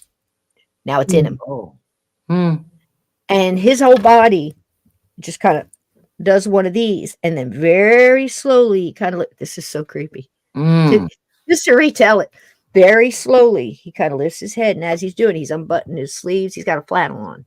He unbuttons his, starts rolling up his sleeve. And he's looking at me. And I'm like, his whole face is not, don't misunderstand me. His face didn't change, but his face changed. The way he was holding his face, his expression, almost like there was somebody else behind it using the same face. right. I don't know how to explain that to you. And he's rolling up his sleeves and he goes, "Oh, shot of tequila, no salt." Completely Wow. different, huh? And his voice was the same, yet different. I don't quite know how to put that. So I'm like, okay. I said, "Are you sure about that?" I said, "Let me get the burger first." You know what I mean? Because I was in the process. Mm-hmm. And he said, no, now. I'm like, well, first of all, we don't now, Cisco, but I may be talking to a ghost. So let's see where this goes, So I went, okay. And I'm like, do you have a preference? He says, gold. That's all he said to me, gold. And now he's standing up, going in his pockets. I'm like, what's going on now? He's pulling out his pocket. What's he doing? He's pulling out money. Change pool table. Change pool table. Not change for the pool table. Okay. All right. Slow down. I'm getting your gold. So I go and I get a shot of tequila. I put that shot of tequila in front of him and I go to grab the dollar bills he threw up there crumpled to get him changed for the pool table. He just shot that sucker down, went like this, took it, stuff on it. Ah! And then he turns around, now he's grabbing pool sticks, goes over, he's rolling pool sticks on the table, and I'm getting him changed. And I put the quarters down. He comes up and grabs it, puts the quarters in, dances over the jukebox, dancing. Never saw this guy act like this. This is a guy with a headache thinking about his kids. Wow. You see where I'm coming from? Goes over, plays the doggone songs, whatever. Now he's got the pool balls and he's shooting and he's sinking them. I mean, this guy could shoot pool like a man. I'm a good pool player, but this guy was woof, and did all that. He comes back, he sits down, and I turn around and I look at him. And I don't know how much time had gone by, a few minutes, because I walked back and forth. A couple came in, I made them margaritas, and I'm watching them dance over there and dancing between the jukebox. And I'm just like, I don't know what's going on here, but I got to keep going, Right. And he sits down. I said, another shot of tequila? And he just sits down in the thing. He sits back down like this, and he starts rubbing his head. Man, Cisco, this is bad. Is my burger here yet? And he's gone. Dude's back. This guy's gone. And I'm like, you still want this changed for the pool table and another shot of tequila? He goes, man, I don't drink tequila. And I wrote the thing down, the one beer and the tequila shot on his little tab there. And I'm looking in the mirror as he said that. I said, yeah, honey, you didn't. I crossed it out and saw in the house. I said, get up to your room. I'll send your burger to your room. Go get some rest. Oh, my. Wow. 3 more different people I saw that same jumper jump into. Now, that was a ghost. What I consider jumpers, those are temporary jump-ins, possessions. Okay. But I don't call them that, because when you say possession, everybody thinks something else. Right away, their mind is colored with something else. So I say jumpers because, to me, mostly in bars, I see this and kind of thing where they just jump in, they get a little of whatever it is they're missing, and they're back out again. It seems like they only stay for a short amount of time. The person they jump into is extremely drained and has no memory whatsoever of what they just did. That ought to scare the hell out of you. Oh, yeah. Now, is a jumper different than what people call a walk-in, or would that be the same thing? To me, it's a great question. Great question. To me, in my opinion, a walk-in is something that comes in with a purpose. A walk-in jumps in, okay, because it has a purpose, something that has to do for that person that the person is not capable of doing, or some little connection in the chain of events, and then they're back out again. And a walk-in could stay for a long period of time or a short period of time. I don't have the rule book on that one, but that's what I've picked up so far, if that makes sense. Okay. So a jumper is just going in to re-experience something that he loved and missed, or whatever, whether it was the dancing or playing the pool or the tequila. The taste, because they can, if they're over there. Now here's that frontier wilderness that, on the other side. If you talk to people that have been on the other side and come back and give you information, it seems like they can only give you so much, but they will tell you that, oh yes, we can taste things. We think them, like you think a song and there's the band. You can think of this, and the orchestra's playing that, or, those kind of thought manifestations, if that makes sense. Okay. But you are here as an earthbound ghost. I usually call spirits ones that have crossed over. I mean, sometimes I slip, but I usually call spirits definitively the ones that have crossed over, because they're different. They've changed. They've upgraded. Whereas an earthbound human ghost that has never crossed over and stayed for whatever reason, it still has all those earthly ties. So you have still all the infirmities, the limp, the sickness, the bad feelings, the lower vibrational vibes, because that's what's keeping you there, if that makes sense. So when you've got a jumper, you've got a ghost that has been earthbound for its own issues. Mhm. Okay. And now they're jumping into use so they can get that taste of beer, get a little sex, get a little, heroin, might have been drugs, it might be alcohol. There is a famous bar. It's a perfect example. It is, oh gosh, you guys know me, calling names. Bobby Mackey's. Okay. The big bar Yeah. that's, it was famous. Okay. Mhm. There was a medium friend of mine. I cannot say her name. She's very famous. And she went in there. This is when she was just getting called out to go in a new place. Her first 20 years or something. She goes into Bobby Mackey's and she's heard all the stories and all this other stuff. And most of the time, the people I know don't want to hear any of that. They just want to go in and handle it. But she went in there. She broke her rule because she went in there to try to see if that one woman that was, if you know the story, she was pregnant. Two guys took her, killed her, Right. cut her head, and supposedly threw it down the well. I don't think her head is there, but that's just me. I don't want to break anybody's stories there, but she ain't there. So anyway, it was another woman there, but here's what she was told. And this happens all the time to mediums, especially if they're making money off of the place. So they've turned, whatever historic place into a little shop of horrors, and now they're selling little axe keychains and things like you know what I'm saying, without saying names. So she goes in there and they said, but please, don't release any of the ghosts. Don't cross any of them over. We want them here, and they make us money. Mhm. She went, Heard that. okay. She went, okay, because I'll do the same thing she did. I'm gonna cross them all. And I'm gonna tell you, they're still here. Have at it, because chances are not all of them are gonna cross, and the ones that are the noisiest and the meanest and the rottenest and have no intention of crossing are gonna stay, and that's what they got. And if you notice, if you knew the year she went there, everything went haywire after the fact because she took all the good ones out. If that makes sense. They got crossed. They got crossed. But what stayed were 5 guys. They were all from around the time of, I want to say, what did she say? Was it the Mexican? It was some skirmish, like not the War of 1812, but the Mexican, like maybe going up what was the hill, the San Juan Hill, that kind of era. Yeah, around that time of era. So they're like part Mexican. He said they look like real banditos, like the Frito Bandito kind of thing with the belts with all the bullets and stuff on. She said they look like that. They were from that era, and they had picked up a couple of extra cowboys and a stray soldier. She never told me who the soldier, what era he was from. She said they were all what I call jumpers. She goes, Sysco, you wouldn't believe it. She goes, I go up after crossing the ones that were downstairs and getting one girl over. She says, and she's just drained because it drains you when you're medium. It takes a lot of energy and you have to replenish. So she goes upstairs to the bar that was an active bar and gets the water, ice water. And when she's sitting there, here comes all these banditos around the corner, just raging. They're pushing each other like a bunch of brothers punch each other in the arm and stuff. Yeah, we're having a good time tonight or whatever. She's like, wow, what's this?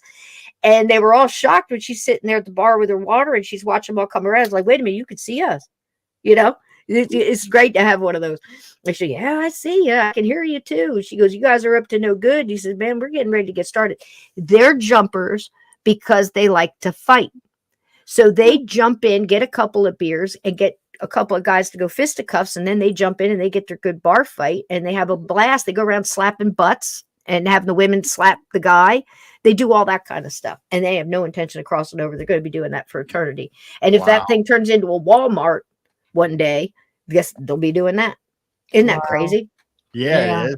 We just had a guest on the other day, and we were kind of talking on similarity, and he was saying that they like the jump people, especially in the bars, and when they get to that blackout state, they said that's when I feel the most alive. Yes. And that's why they hang out in bars. Wow. I can tell you one of the scariest things I've learned 50 years. There are people in prisons right now that didn't do it. And every time you black out when you went out drinking, it wasn't just the alcohol. Yeah. What'd you do? What'd you do? What'd you do? And I mean, that it happens. So, people driving cars, like I would have never gotten in that car. Why am I in that car? Well, and it does happen. So how do you prevent it from happening? Well, if you're in a bar, you're already doing it. You're drinking. That lowers your. Right. And I'm not saying if you have a couple of beers, everything's going to start jumping you. That's not it. It's a combination of things, it seems. So it's the person as well. Why are you drinking? Are you drinking to forget? Are you drinking because you're depressed? Are you drinking because you're angry? Are you drinking because you're jealous? Are you having a fight with your other person? You know, all of these are low vibrational emotions. Yeah. And they drag you down.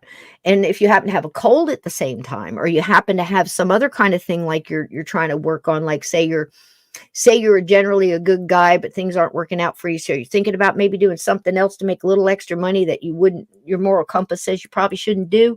If you're Right. in that state, you're getting jumped Oh, wow. because you're easy pickings. Yeah. You're infirmed and everything is your vibration is low. It's easy to jump in, because I can tell you this, guys, just like the movie Fallen, if you've ever seen the movie, if you haven't seen it, go see it. It's Denzel Washington. It's about demon jumpers. This is actually more of a sinister thing, but it's very similar, because you'll see them try to get into a crowd and bounce off of people. You can't do it. And then all of a sudden one just, that's how you bet. You keep your vibe up. When Yes. something tries to drag you down, you try to lift it back up. Hence my intros that nobody, you know, Right. that kind of thing. Some good music, dance, hug a tree, touch grass, you bring your light out, all of those kind of things. And nobody can get through that. Yeah. It's when we break down our own barrier, our own protective shield, and I call them cracks in your windshield, they can get in. Ah, there you It doesn't go. matter if you have a crack in your windshield and you repaired it, it's still a good windshield. It's even stronger. So don't ever think because things happen to you. You know, that seems to be the big thing in the paranormal too, to understand that the most unfair thing is if you're someone that is going through a lot of trauma, like a child or something else, or an abusive relationship of some sort, that's when the dark things start showing up, because it makes it even worse. And that is the most unfair thing I think I've ever found out in the paranormal, because they're dragging you down, and it's abuse and things like that, and they come around, and now the abuse is magnified by the supernatural paranormal. And it's not fair. You've got all this stuff happening to you. So the best thing to do is don't wallow in it. You know, yeah, you have every right to be mad, angry, whatever. Get it out, find an outlet, and turn that energy, just like when we pass, turn that energy into something else, and it won't have a chance. Right. It won't have a chance. Light beats dark every time. That is one thing I'm 100% firm on. We have a couple questions for you. Please hit me.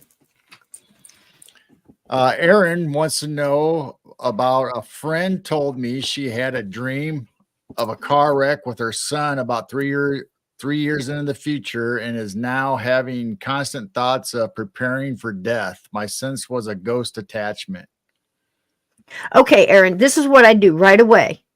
What I just said, and if you didn't catch it all, go back, later on the tape and rewind it and listen to what I said.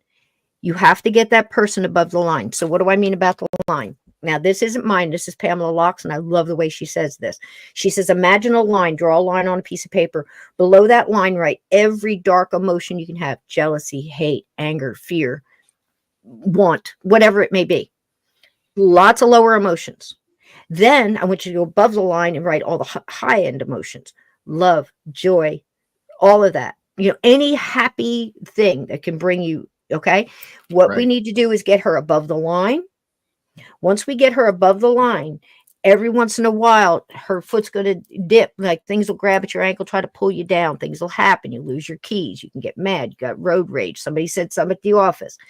If you get her and you to start doing things like military, they laugh at everything. Everybody finds that so improper. But when you are in the field and you are in combat, that's how we stay alive. We make our brothers laugh. We joke through everything. And it's not that we don't feel anything. We feel too much. We have to come out of it. We have to laugh. That's when you start getting those things. So jokes. I've known people that cleaned their house completely out of bad entities just by reading joke books and laughing. They cannot be around it. They can't be around it. So if she has something, I want you to very sneaky, do not tell her what you're doing. Watch a comedy, something that's going to make her laugh. Not so much everybody has a different laugh button. Do you know what I mean? Yeah. Like Jackass doesn't make me laugh, but I'll lose it over some other kind of dry humor, sarcastic stuff. Everybody's got a different laugh button. Find her laugh button and make her laugh. That's the first thing you can do. Sing, act silly, sing a song, and right away, as soon as you are done with that, as soon as you do not hesitate, do not wait, turn around and tell that person the best way you can tell them that you love them and you care about them and all the positive things you think about. Machine gun it to them. I love you so much. I'm so proud of you. I love you in that color. I love the way you park a car like nobody else. Think of anything you can think of and machine gun it to them, because what you just did was you created a wall, a temporary wall, where now you can get in and talk to her about keeping that stuff off. Oh, yeah. I know that sounds strange, but you cannot go in and say, I think you have an attachment. Let's laugh at, no, because now she's scared. Now she's got her own wall. You feel what I'm saying? Yeah. You don't have to, she doesn't even have to know what you do. You can walk in front into her energy, and by your authority in you caring for a friend, I don't know who it is. You said it was a friend, but you caring for a friend, you have an authority with your light to put your light around her to protect her until you get her light on again. Does that make sense? Yep. Do that. And don't even think about whatever might be attached. Don't give it anything. Just make it be gone and be done with it. And if she doesn't even know it's there, she won't think it back. Because we'll go to clean houses, I'll tell you something. And these people get lonely. We'll go in there and we'll get all this. Henry was one of them. This poor lady. You got to get rid of him. You got this making me crazy. It made me crazy. 2 weeks later, he was right back at the kitchen table again because she was calling him back. I miss you so bad. I wish you didn't go. And now this poor thing is getting tethered back. Henry didn't want to be there. This woman can't let him go and she doesn't even know him. But that's what we do to our loved ones too. And I know that's a harsh thing to say. So if you are grieving, my number one thing for you to tell you tonight is laugh when you think of them. Yeah. You can feel sad. Nobody can tell you how to grieve. Nobody can tell you how long that lasts. But what I can tell you is that you will do yourself a world of good, and you will do those that you love in the afterlife a world of good.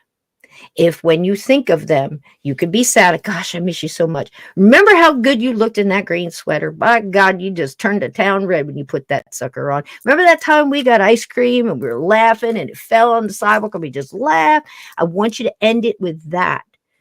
And then say, I send you happy thoughts and energy. I did this with my father, who everyone despised. The wake of destruction he left in the household and the people that it's just unconscionable. So I sat down and I used to go to talk to my mom all the time. My mom passed when I was 11 with this one medium. And I would always, go in there and just say, tell me what I need to know, because she hooked up so much with her. And about the 5th or 6th time, my mom, I was actually talking to my sister via this medium, because we can't do this for ourselves. That's another thing you're going to learn. I don't care how many abilities you have. You cannot do it. You're too emotionally attached. You have to go to a trusted friend because you read too much your own emotion into it. This is true. That's another solid fact. So I'm talking to her when she goes, and this is what the medium said. Barb, she's fantastic. Best I've ever seen. She says, well, your mother's here. I can feel her energy. She's got something she wants to. I said, well, let her in. Who am I to stop anybody? Bring it on, So here comes mom, and she's telling me what she needs to tell me. And I'm like, okay, I got it all. I'm on it. And I said, wait, hang on, I got a question for you. Go, how's dad doing? And the medium goes, she heard you. She's going like this. She goes, I don't want to talk about him. I want to talk about this. I said, well, finish talking about that because I want to talk about him. This is how we're talking. And I don't usually push. I let them tell me because what do I know? So it gets all done. And I said, what about that? Barb starts laughing. Now, I don't see my mom. I feel her, but Barb sees her and hears her. And she's laughing. I'm like, what? And she said, well, she's laughing. She goes, all right. I'll go down and get him. And me like a dummy. This is about 30 years ago. Me like a dummy. I go, no, go down there and get him. It's okay. You don't need to go down. I just got to go down into hell and pull him out of the flames so I can talk to him. This is what I'm thinking. Because like I said, it's like 20, 30 years ago. I've learned since then. But anyway, I thought it was so funny. Barb just starts laughing. She goes, she's laughing now. She goes, she goes, no, she's not going all the way down. She's just vibrating on a different level than she is. Oh, how interesting is that? Right. Doesn't that give you so much information? We are vibrating on a different level. So if you pass and you're vibrating down here, this is where you're going. Doesn't mean that's where you're staying. You can lift that by thinking about light and happy stuff. Yeah. And everything. And you can lift yourself up. I'm telling you, it's true. With all the NDEs, I'm telling you, it's absolutely true. So anyway, she goes and gets him. She pulls him up by the collar because I mean, that's what Barb's telling me. She's got him by the collar and he's standing like this. She's describing it to me. He's got his head down and his, arms are slumped. She goes, he's such a tall man, but your mom is saying something about he used to be taller. She's making jokes over here in the afterlife. He used to be taller. Well, he's not tall because he's slumped over in embarrassment. Oh, okay. You have to go through all the pain you caused. You are accountable, and he had to look at it from all sides, everything he caused and the pain and the heartbreak, you know what I mean? Right. So, and he's still going through it. And she says, he can't speak. I said, is he okay? And Barb said, he cannot speak. He doesn't have a voice. And I said, he's not able to. She goes, he's in a deep depression from everything he caused. I totally understood that. And I said, okay, Barb, is there anything that'll help him? She says, your mom says she's going to help him. I got him. Your sister's got him. We'll help him. I said, you guys need to help him. He's part of our soul circle, Right. And Barb says to me, she understands that they've been helping, but they could use some help. And I said, what do you need? She said, send them happy thoughts and energy. Okay. So that's what I just told you guys to do. Send them happy thoughts and energy. I said, Dad, nobody down here likes you. I'm just really grateful that you were my father. I wouldn't be here. You picked good women. You picked jamming women. I mean, my God, he's married 7 times. I said, wonderful. They were beautiful, strong women. I'm so grateful for you for doing that. You had good taste. I get it. You were always on to the next thing. You caused chaos. You didn't know how to face it. So you just went on to the next thing and didn't look in the past. I get it. A lot of people did that, especially under the condition you were in. I understand everything you did in the war. I was a soldier, as you saw. I hope you saw it, and I said, I understand. And I did all of these talks, in the shower, whatever, just driving. I say it out. Happy thoughts and energy. I'm thinking about you, Dad. Lift your head up. 3 years later, I take my sister to a meeting because she needs a little validation, and I'm just going to be quiet because I know my guides are going to bring in what she needs, and I'm just there. It's like, do your thing, boys, and I'm there with the same medium, and she's doing a whole room. She brings somebody in for my sister. Wonderful validation. It was amazing. And at the end, she tells me, she goes, your mom brought all those people in. She, her energy was here. I'm like, she's so strong. She's just getting it done over there. She's just busy and she's just handling it. She's so full of love. And I love that. She's over there getting people and bringing them in for other people. And she says, wait, she wanted to bring in something for you. She said she didn't have a message. She wants to show you somebody. Okay. So here we go. And she brings in, I said, well, who is it? I got my eyes closed. So I'm trying to see my mind's eye, if I can see it, but I never quite get the full picture. And Barb says, it's a man in uniform. Okay. That could be anybody. I was in the military, got a lot of friends, a lot of military buddies. I'm like, keep going. Right. He's really tall. He says, look how tall I am. Keep going. Look how tall I am. What's he wearing? What color is the uniform? Army green. Are there any ribbons? Any stars? Yeah. She's describing it to me. Now, at this time, it could be my uncle. Because we broke it down. It could be my uncle. Because they won't tell me. They're making me guess. I hate that, And I said, he's very tall. I said, that's my dad, isn't it? And he said, he just smiled. I said, tell him to tell me something. He said, I would not have been a good role model for your sons, but you were. Oh. Wow. He's tall. He can speak. He can hold his head up. He was just learning to talk again. That's why he spoke. She says he's having a hard time talking, but he can speak now. He says, I'm getting the messages. Keep them coming. Wow. There you go. Wow. Energy and love, people. Energy and love. If you can do that for the dead, you can do it for the living. Please don't forget that. I hope that answered your question and gave you some validation behind it and how much it works. Because the opposite is also true, my friends. You can curse people. You can curse yourself. You can have other people attached to you. Do you know the old saying, don't speak ill of the dead? Right. Right. That's why. Wow. That clicked for me so big.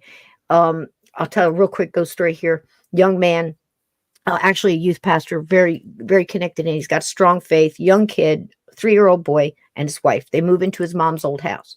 His mom used to see a ghost standing at the window all the time when he was a kid. Didn't pay much attention to it. It's one of those things that just happened. Hey, Mom, how's the ghost?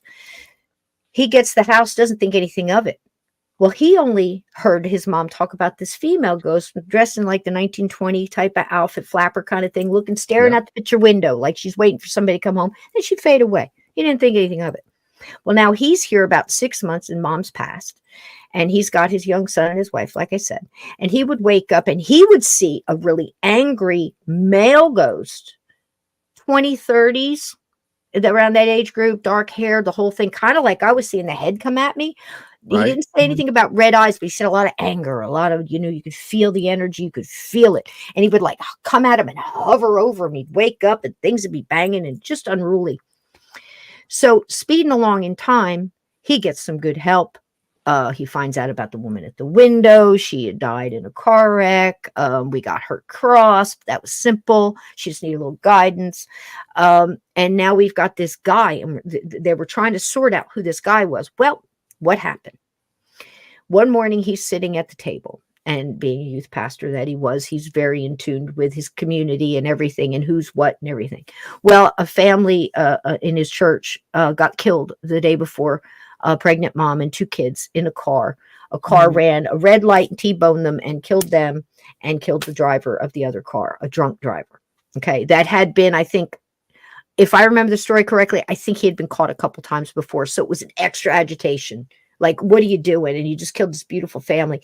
And he's reading the article and he's cursing this guy. He's saying his name. This guy, he knew, and he goes out there, he kills this beautiful family, and I have to go to church.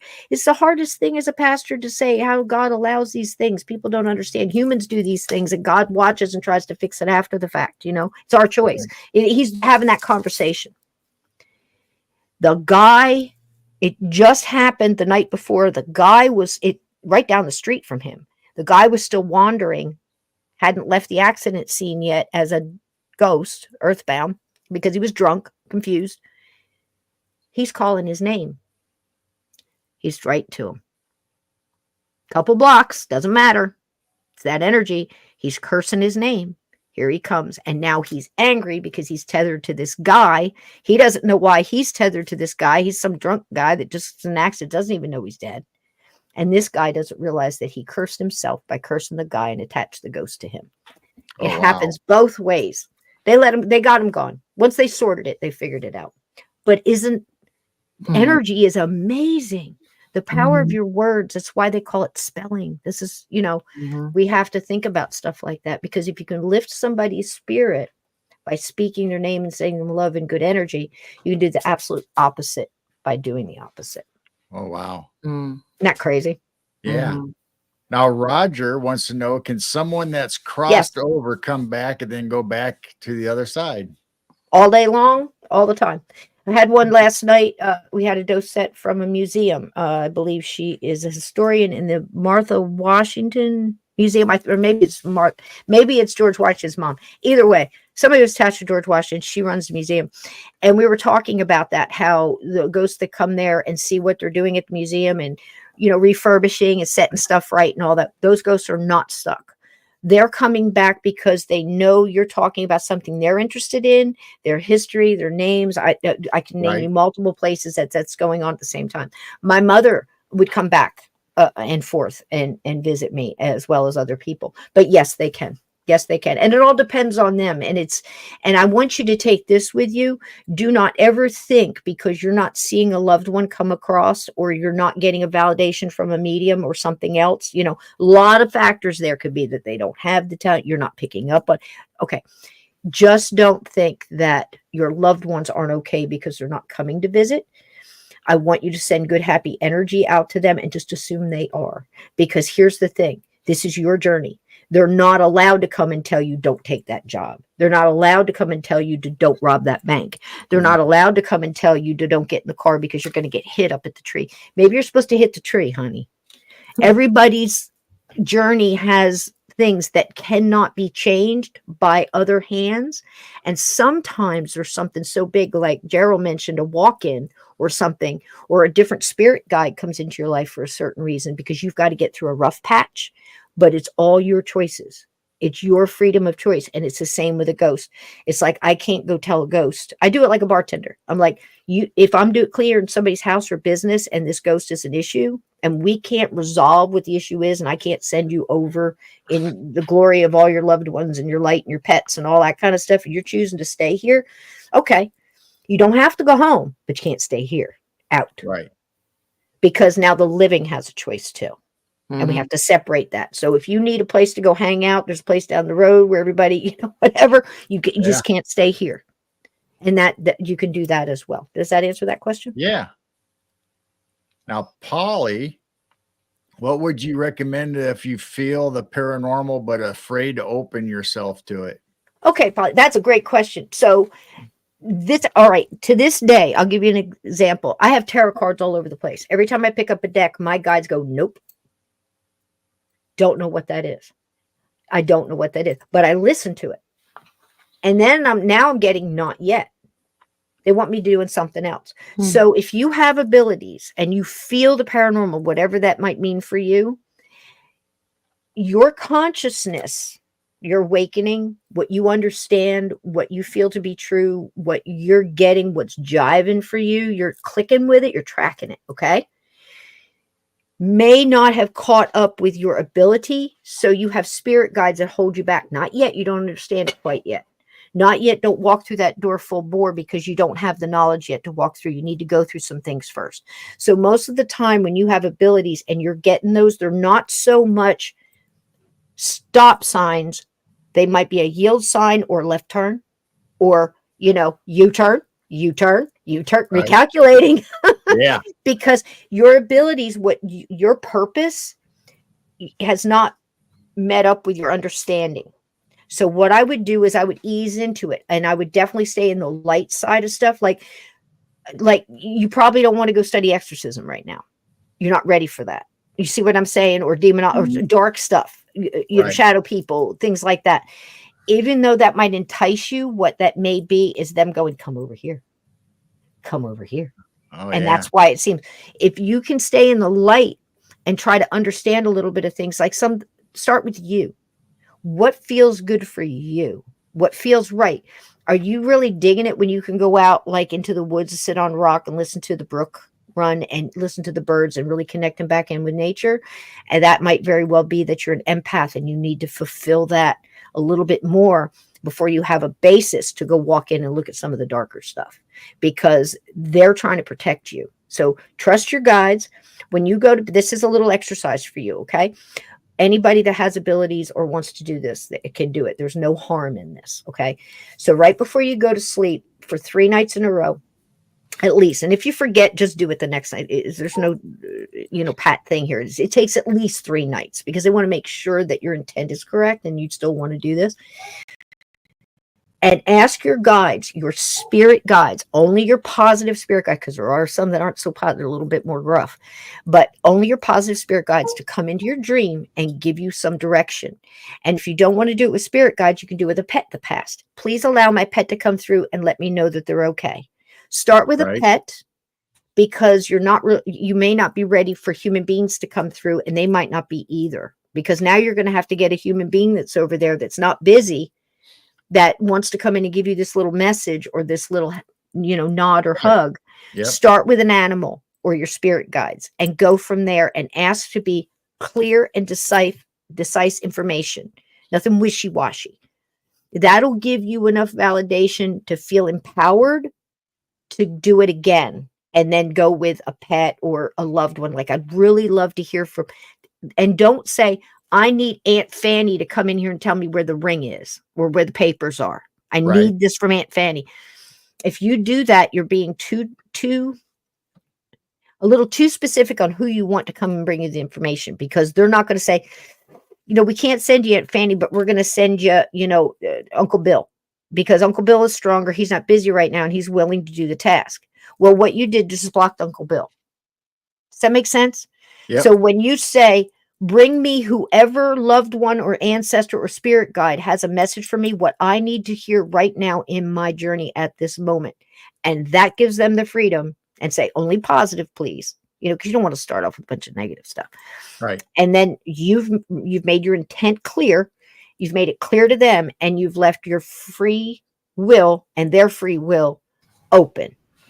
Because we can block things, like we can block loved ones, with grief and stuff like that. It tethers them, and Right. nobody's saying don't grieve, just let them go, eventually with the laughter. And that'll, it's like, I'll be here, Mom. If you need to come back, you know where to find me. Because listen, love never ends. Love is eternal. It says it right here on my necklace. Mm. Love is eternal. It's one thing I know for sure. Love survives. Mm-hmm. And it's the strongest emotion out there. So, the opposite of that, the absence of those things is the strongest on the other side. As long as you understand those two things, you got this. Just don't, if you ever feel a hesitation to something, it's because your spirit guides and your inner self and your higher self is telling you not yet. And that's okay. Wow. She had a second part to that, but I think you already answered. What's a never to do while dealing with this phenomenon? Don't push yourself into something. Don't let somebody tell you you got to go down to the dark cellar with a whatever to prove that you can. No, some of these things where people are what's that? The Estes one with they cover their ears and their head, and they're in the room all by themselves, and they're just giving all these permissions out to whatever might be lurking in the room, which is a little scary to me. Don't do that kind of stuff. Oh, honey, you're welcome anytime, and please join me over on Journey Through the Gate, because there's a lot of people that can answer these questions also in the chat. It's filled with light workers and empaths and mediums and sensitives and all kinds of just of all ilks. So that's my number one thing to guide. And again, it's so hard when you find. So again, what I would do is see if you can go to a psychic fair or a metaphysical shop that has a lot of different things. Don't go by yourself. You can go by yourself, or if you go with somebody, separate from them, just so you can understand your own feelings, and walk around the room. And I want you to take your right hand, okay, not your left. I want you to take your right hand, palm out, just like this in front of you. And I want you to feel around the shop. And if you start to get a pull in a certain area, it might be toward the crystals, it might be toward tarot cards, it might be toward essential oils, it may be toward something else, okay? And just kind of don't get anything that day. Go back again another day and try it again and see if you're getting the same pull. That's one way you can test it and see, okay, maybe I'm supposed to understand some crystals first. Maybe I'm supposed to... I don't know, connected to with a culture, something in your DNA memory, a culture or of some sort, do that. And I tell people to do that. The same thing with gemstones, right hand, palm over, and just hover over them with your eyes closed. When you feel that tingle, don't wet yourself. When you feel that tingle, grab a hold of that crystal and see what it is. And then look up what's the properties, the healing properties, the metaphysical properties, and the physical properties of that stone, and see if that doesn't connect in with what you need right now. Maybe not next week, because that always changes, and see if that helps. And if you can't do that, go to a psychic fair and do the same thing with the different tables and people that are there. And if you get a pull toward a certain medium, go sign up with them, sit down, and don't say, I want to know this. Sit down and say, I want to hear anything I need to hear right now. Right. And that'll open it up. Does that make sense? Yes, that's awesome. I did that when I was collecting crystals years ago, that I make sure, I dug through that little glass bowls, and they had to connect with me, and didn't look like what it looked like. If it was a pretty one, it could have been an ugliest one in the Let whole it pick bowl. you. But if I felt that tingle, I knew there was that connection. Like, okay, I'm meant to buy you today. Not fabulous. And they always had books there. I looked up the books, and I went, oh, okay, that's why. The same thing with the book, same thing with the books. Like, am I supposed to read a certain book here? Right. Go to the library, go to the occulted section and start reading, because they might need you to build your information on ghosts. You might be a ghost rescuer, okay? Or you might be a person that is supposed to bring in the next, communication device. You might be fantastic with a pendulum or dowsing rods, or don't let anybody force any equipment or anything else on you. All has to be natural, what you choose. And once you start opening up to your guides, your animals, and listen, if you get an animal that you don't quite recognize right away, and you're looking back in your history and go, hey, Mom, do we ever own a little black and white dog, or, something like that? And you go, no, you're not crazy. That's an animal from another lifetime. Because they stay the same, and they all come to greet you at once. Okay. Isn't that fabulous? Yes. I love that. I love that because the animals stay the same, and they're all there to greet you from all your lives. So, you see all these pictures where everybody's getting bombarded with different animals. And you're like, wow, this is great. And you will remember when you're there who they are, and they remember you. They're never going to forget. It's a beautiful thing. It really is a beautiful thing. People are a little tougher, but animals, no problem. If you have a love connection, I don't care if it's a hermit crab. If you had a love connection with an animal, animals have spirits and souls. Yep. And love connection always lasts, and they will be connected right back. Don't you worry about those animals because you love them over, and they're going to love you back over there. Promise. Oh, very nice. Well, Sysco, this has been fascinating. I've just loved this whole conversation. We're just getting started. Oh, well, we can keep going if you want, but I got one more. Will you allow me one more because I want to leave somebody with a little, little Halloween hope. Yeah. Out of all the ghost stories that have happened to me and everything I've told you tonight, unless I said it didn't, they all happened to me. And there's more. There's lots more. And they're in the book. And I'm not telling you that for the book's $4. So the thing is if you're interested in this, I tried very hard to tell you stories that would guide you through your experiences. And if you are looking for information, I did the best I could with putting, I was extremely careful with how things are described because like the crackling of the bottle, if you hear that, I want you to, like that was just like mine, or that was just, that's how they manifested, or I only saw half of them. It doesn't matter. Sometimes they can come full body. Sometimes it's a head. Sometimes it's just an arm. It's what they can manifest with the energy they have at the time. There's a story where a guy saw a head in one hotel room and he screamed because the head's coming at him, because I've had that happen. It's not pleasant. And he screams and the thing just screamed back at him and he screamed some more. And then it left, and then he goes down to the manager at the, the sign out in the morning. It's like, we had a little problem. I mean, I had some stuff happen to me. He goes, hold on a minute.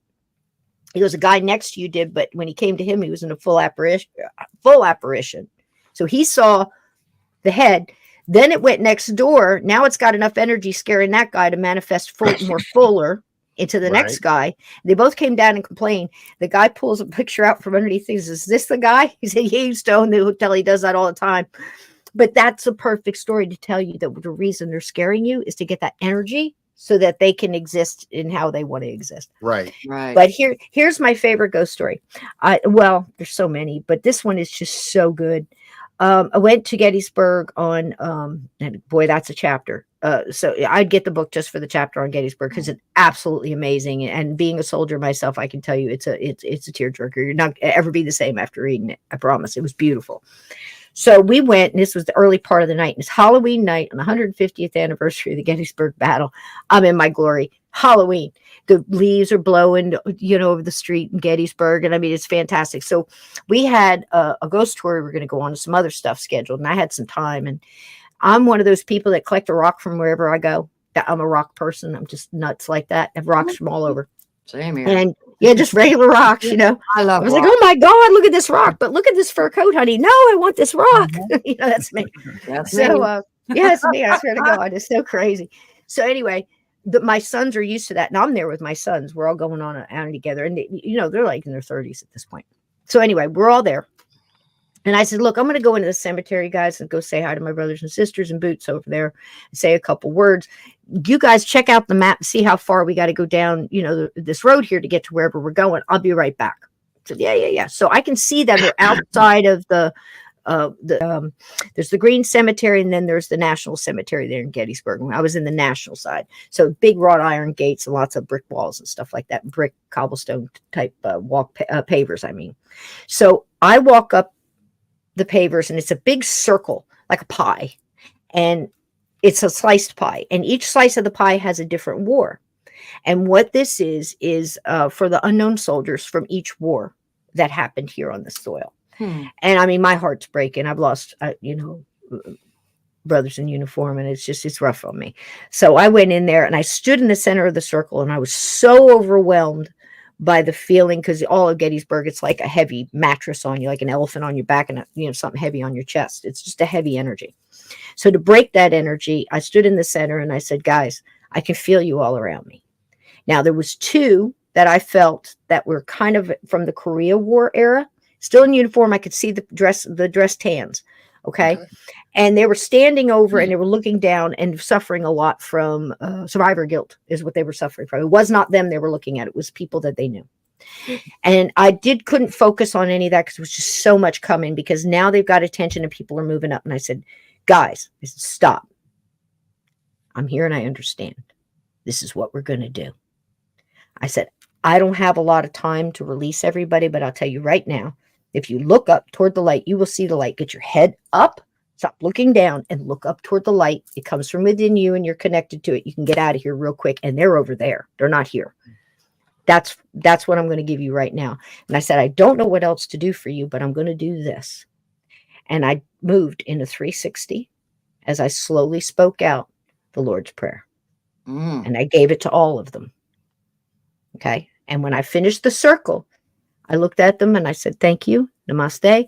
And I hope you all heard that. And I turned and I walked towards where my sons were, down the cobblestone street. Well, not street, it's a brick pavers. I don't know why you call it cobblestone. I'm not in Philly.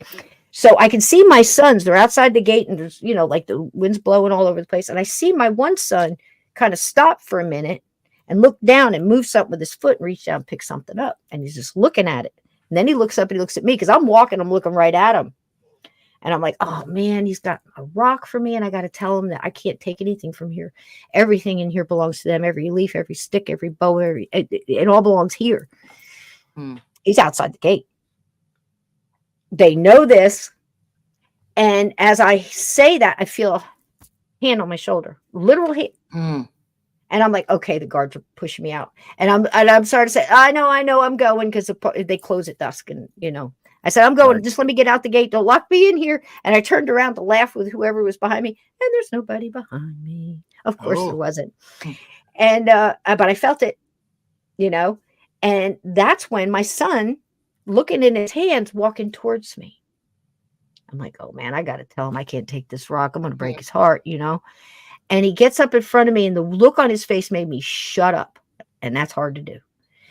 And I just, what? And he said, they said, now my sons have it too, but this one doesn't really talk about it much, but he's the strongest one. That's usually how it goes. He said, they said, this is for you. And I went, they? And he said, and he went like this. And what was in his hand? Can you guys see it? Yeah. Was a crucifix. I had just done the Lord's Prayer. I think they heard me. Oh. Here, let me put you over here. Put it up again. Oh, wow. I think they heard me. Yeah. Wow. Because at that point in time, when he's showing me the cross, I'm thinking, oh my gosh, somebody left that for somebody up in here. And then I looked and I'm like, this was outside the gate on the street? He said, yeah. I'm like, I can take it then. Because at that point, I would have never, if it was, you know what I mean? And we looked at anybody lose one, lost and found. I was calling over. It was supposed to be mine. So 4 or 5 weeks later, I'm sitting in front of that medium, Barbara, I told you about, because I went to her enhanced classes, ability class, like enhance your psychic ability class. And this, I never do my homework. I was supposed to bring in an item. And I'm like, oh, geez, I forgot all about it. You're supposed to bring in an item and put it in an envelope and have it be all secure and all that kind of stuff. So I'm like, oh, gosh, I'm always late. And I'm like, well, here. And I had it in my medicine bag. And I took the cross out and I slid it in the envelope and I sealed it, put it on the table with everybody else's. And it just so happened, there goes Barb. She's over, sitting in her right hand. She's over the envelope. She goes boom, right onto mine. And she sits down and she says, I think I'm with you. And she sits down in the chair in front of me. And I'm just like ear to ear. I can barely contain myself because the cross is in there. We're going to hear some stuff now. And she's going like this. And she's just a sweet, like little gray curls. She's adorable. And she's going over the thing. And she looks at me. She opens her eyes. She looks at me like you're looking at me. She goes, am I crazy? I'm like, honey, I don't know, but tell me what you're feeling. And she's like, okay, I got a man in uniform. I'm like, okay. And she says, wait a minute. There's another one. There was a bunch of them.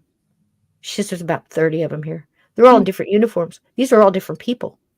She goes, I don't think they're related to you. She goes, but they're saying that they are in a way. She goes, I don't understand what that means. And she says, I don't know what all the uniforms are. She goes, it's all different uniforms. It's all different men. And she says, wait a minute, what does that have to do?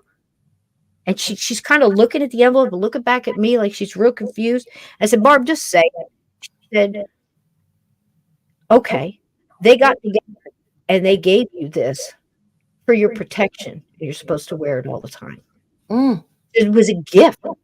And then she goes like this, she goes, it was a gift from Spirit. Where did you get this? And I said, it was a gift from Spirit. There you go. There you go. Never That's think, awesome. never think that miracles don't happen in this in the paranormal supernatural. Come on over to Journey Through the Gate. I try to remind you guys of that every Sunday, every Monday night. We have a great time. We talk about, really heavy, serious stuff too. But I always try to tell you something like that to give you hope. Those my brothers in uniform who never knew me, it felt like they were related to me somehow. It was because I was a soldier too, and I took the time to show them that love is eternal and let them go. Wow. That's so beautiful. Yep. I know. Is it not amazing? And there it is. Wow. And there it is. Like I said, just saying the Lord prayer, that was the spirit world's way of telling me, we heard you, honey. Thanks. Lord's Prayer is powerful. So you do it. You do the nice things. They see you. You are accountable for the bad things. It doesn't mean you're not going to do bad things. It just, when you find out that it was bad, you go, yeah, I shouldn't have done that. And I'm sorry, but I won't do it again. And you move on because it's your journey and you're learning. And I'm going to tell you something, whatever name you call the Creator, whatever name you call God, love is there. Love is eternal. Don't ever let anybody tell you different. Whatever dark place you are in, you can pull yourself out of it. I promise you. You can change your location. You can change your situation. You can change wherever you are, and you can change in here too. But you can live inside of any darkness and bring in the light because it comes within you. Don't ever forget that. Don't ever let anybody put it out. Amen. That I'm sure of. That I'm sure of. Wasn't this fun? That was. Yeah. That was a great way to end. That was awesome. We can do that about 10 more times for Halloween. I got a bunch more. Anytime you want me, I can't wait to come back. All right. And you guys have to come on my show and tell me your stories. Well, I don't know if mine would be as good as yours. That but doesn't matter. We're willing to come on your show. We learn from everyone, you know what I mean? And like I said, I don't, I have people on astrology, and yeah, I know what a Capricorn is with Taurus. I can't tell you what moon it's in, or it's seventh house, or in the water, but I've just never understood it. And you'd think something my whole life I would really, do you know what I mean? But I'm not that person. So I'll have those people on because it's not my, please tell them and I'll learn too, so that we all can't be experts in, I mean, there are no experts in this, right? You know what I mean? We all have specialties, mine just happens to be ghosts because that's what I was trained for. But like this young lady here, I believe her name was it Polly? Polly. She's coming into that. If you had asked me 40 years ago, what are you doing, Sysco? Where are you supposed to be? I don't know. I'm still learning. I'm trying things and then I hear no, or I feel a no. So I don't do it. I wait, and I don't ask why. I just move on to the next thing or, what I'm drawn for. I say, show me what you need me to go into. I'm like, you want me to do that?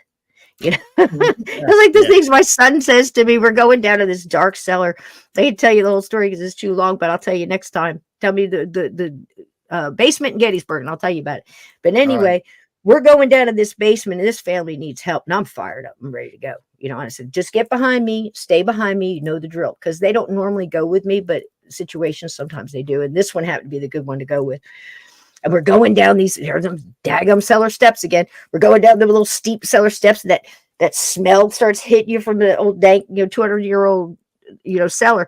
And all of a sudden, all these Marine buddies, friends of mine, I've got two guys in the Marines, one ex-Army and one ex-Navy, and they're all coming up the stairs running. And I move against the wall, and my son moves up against the wall to let them go by. And one of them, my real good buddy, looks up in my face as he's coming up, and he goes, "We're not supposed to be down here. They want you." And I'm like, "Well, get out of my way. Let's go." So you got all these big Marines, and I'm going down. My son puts his hand on my shoulder and goes, wait a minute, Ma, they're running out of the cellar and we're going down into it. I said, damn Skippy, we got business to do. We went and Very cleared that cool. whole cellar. Cleared that whole cellar. It was beautiful. It was beautiful. Wow.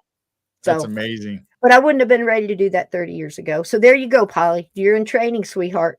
Maybe you'll be in a dark cellar in 30 years. So there you go. That's the paranormal. This has been great. I had a blast. Oh, thank you for sharing. We loved having you. Well, there you go. And if you want the book, it's We Are All Children in the Wilderness, The Afterlife. It is on Amazon. And I co-wrote that with Steve Stockton. We did it really cool. I wrote a story. I sent him the chapter, said, write whatever comes to your mind. I don't care if it has anything to do with what, because that's how we talk, you know. Right. That reminds me of the time that gecko ran up my daddy's leg, you know, and I'm like, okay. So, but whatever that is, and I did not change a word he sent me, and we just did the whole chapter like that. And then there's one at the very end we added in the when we printed it, we added an extra chapter, and that is the one on the bikers, and that one we lived together through that one together. So we kind of wrote that one together. So there you go. I hope you have a wonderful Halloween, and understand, again, the most thing to remember is the power is within you. Nothing dark can beat you. Period. Right. Period. He that's in me, that he that's in the world. Yep. And that's our job. That's what we're here to do. Keep the lights on. Yep. I hope we turned them on for you tonight. This has been great. This has been great. This, usually, like I said, we don't really usually do spooky stories or anything, but this has meaning behind it and a lesson to learn. Right. And that's what made it so great. And it wasn't wasn't all negative, and it was uplifting, especially, the story of you in the circle with the fallen soldiers, or the ones that were there. And that was amazing. Wow. I love to do that the most. I think that's what I was called to do. I honestly believe that I was probably in Gettysburg, because it's just they attach to me so quickly, and there's lots of stories like that. And I don't know if you believe in reincarnation. That's a whole nother episode, but I do believe in soul groups. I do. And I believe we have the choice. I don't believe we're made to do anything. I believe we get to choose everything, because I can see the difference when we give something free will and when we're forcing. And I think we all feel like that as humans too. You're forced into something, you're not what, and they don't want it either. So you got to ease them into it, and you got to show them that love again, because you have to imagine, how did you pass? I mean, those soldiers on the battlefield, they weren't feeling all that. They might have had love of country, love of cause, love of the brother sitting next to them, but they were far from their families and a hug. So you have to connect them back into that. And as soon as you do, all of the light starts happening. It's an amazing thing to see. Oh, that would really be is amazing. Well, I'll tell you what, I'm gonna let y'all go, because I can talk for another 4 hours, and if you push my buttons, I'll go. You go make a sandwich, and I'll still be here telling stories. You know me. But you guys gotta come back. You gotta come back on you gotta come on my show. Okay, we will anytime you want. Let's just have a visit and have a good time. Bring your lovely chat with you. Thank you guys so much. I couldn't focus on your questions. I hope we didn't miss any. I know you guys were keeping track, but those were really important questions, and I think it's important, to understand those things. I mean, like I said, I've only been doing it 50 years, and I'll never get all the answers. Paranormal onion. Every time you peel back a layer, here comes another one. So just get used to it. All right. Well, thank you for coming. We'll just say goodbye to everybody in chat, and then we'll just end the show. Nice meeting everybody. Hey, Lulu. It's good to see some of my people here. We're going to do a show tonight at 8:00. We're going to watch Spooks Run Wild with Bella Lugosi and the Bowery Boys. So come on over and let's meet and chat. It's been lovely, guys. Thank you so much for having me. Blessings to you. Keep the lights on. Be good humans. Well, good night. Good night, everyone. We will see you next time. Love and peace, everybody. Keep looking up. And keep your vibrations high. Heck yeah. All right.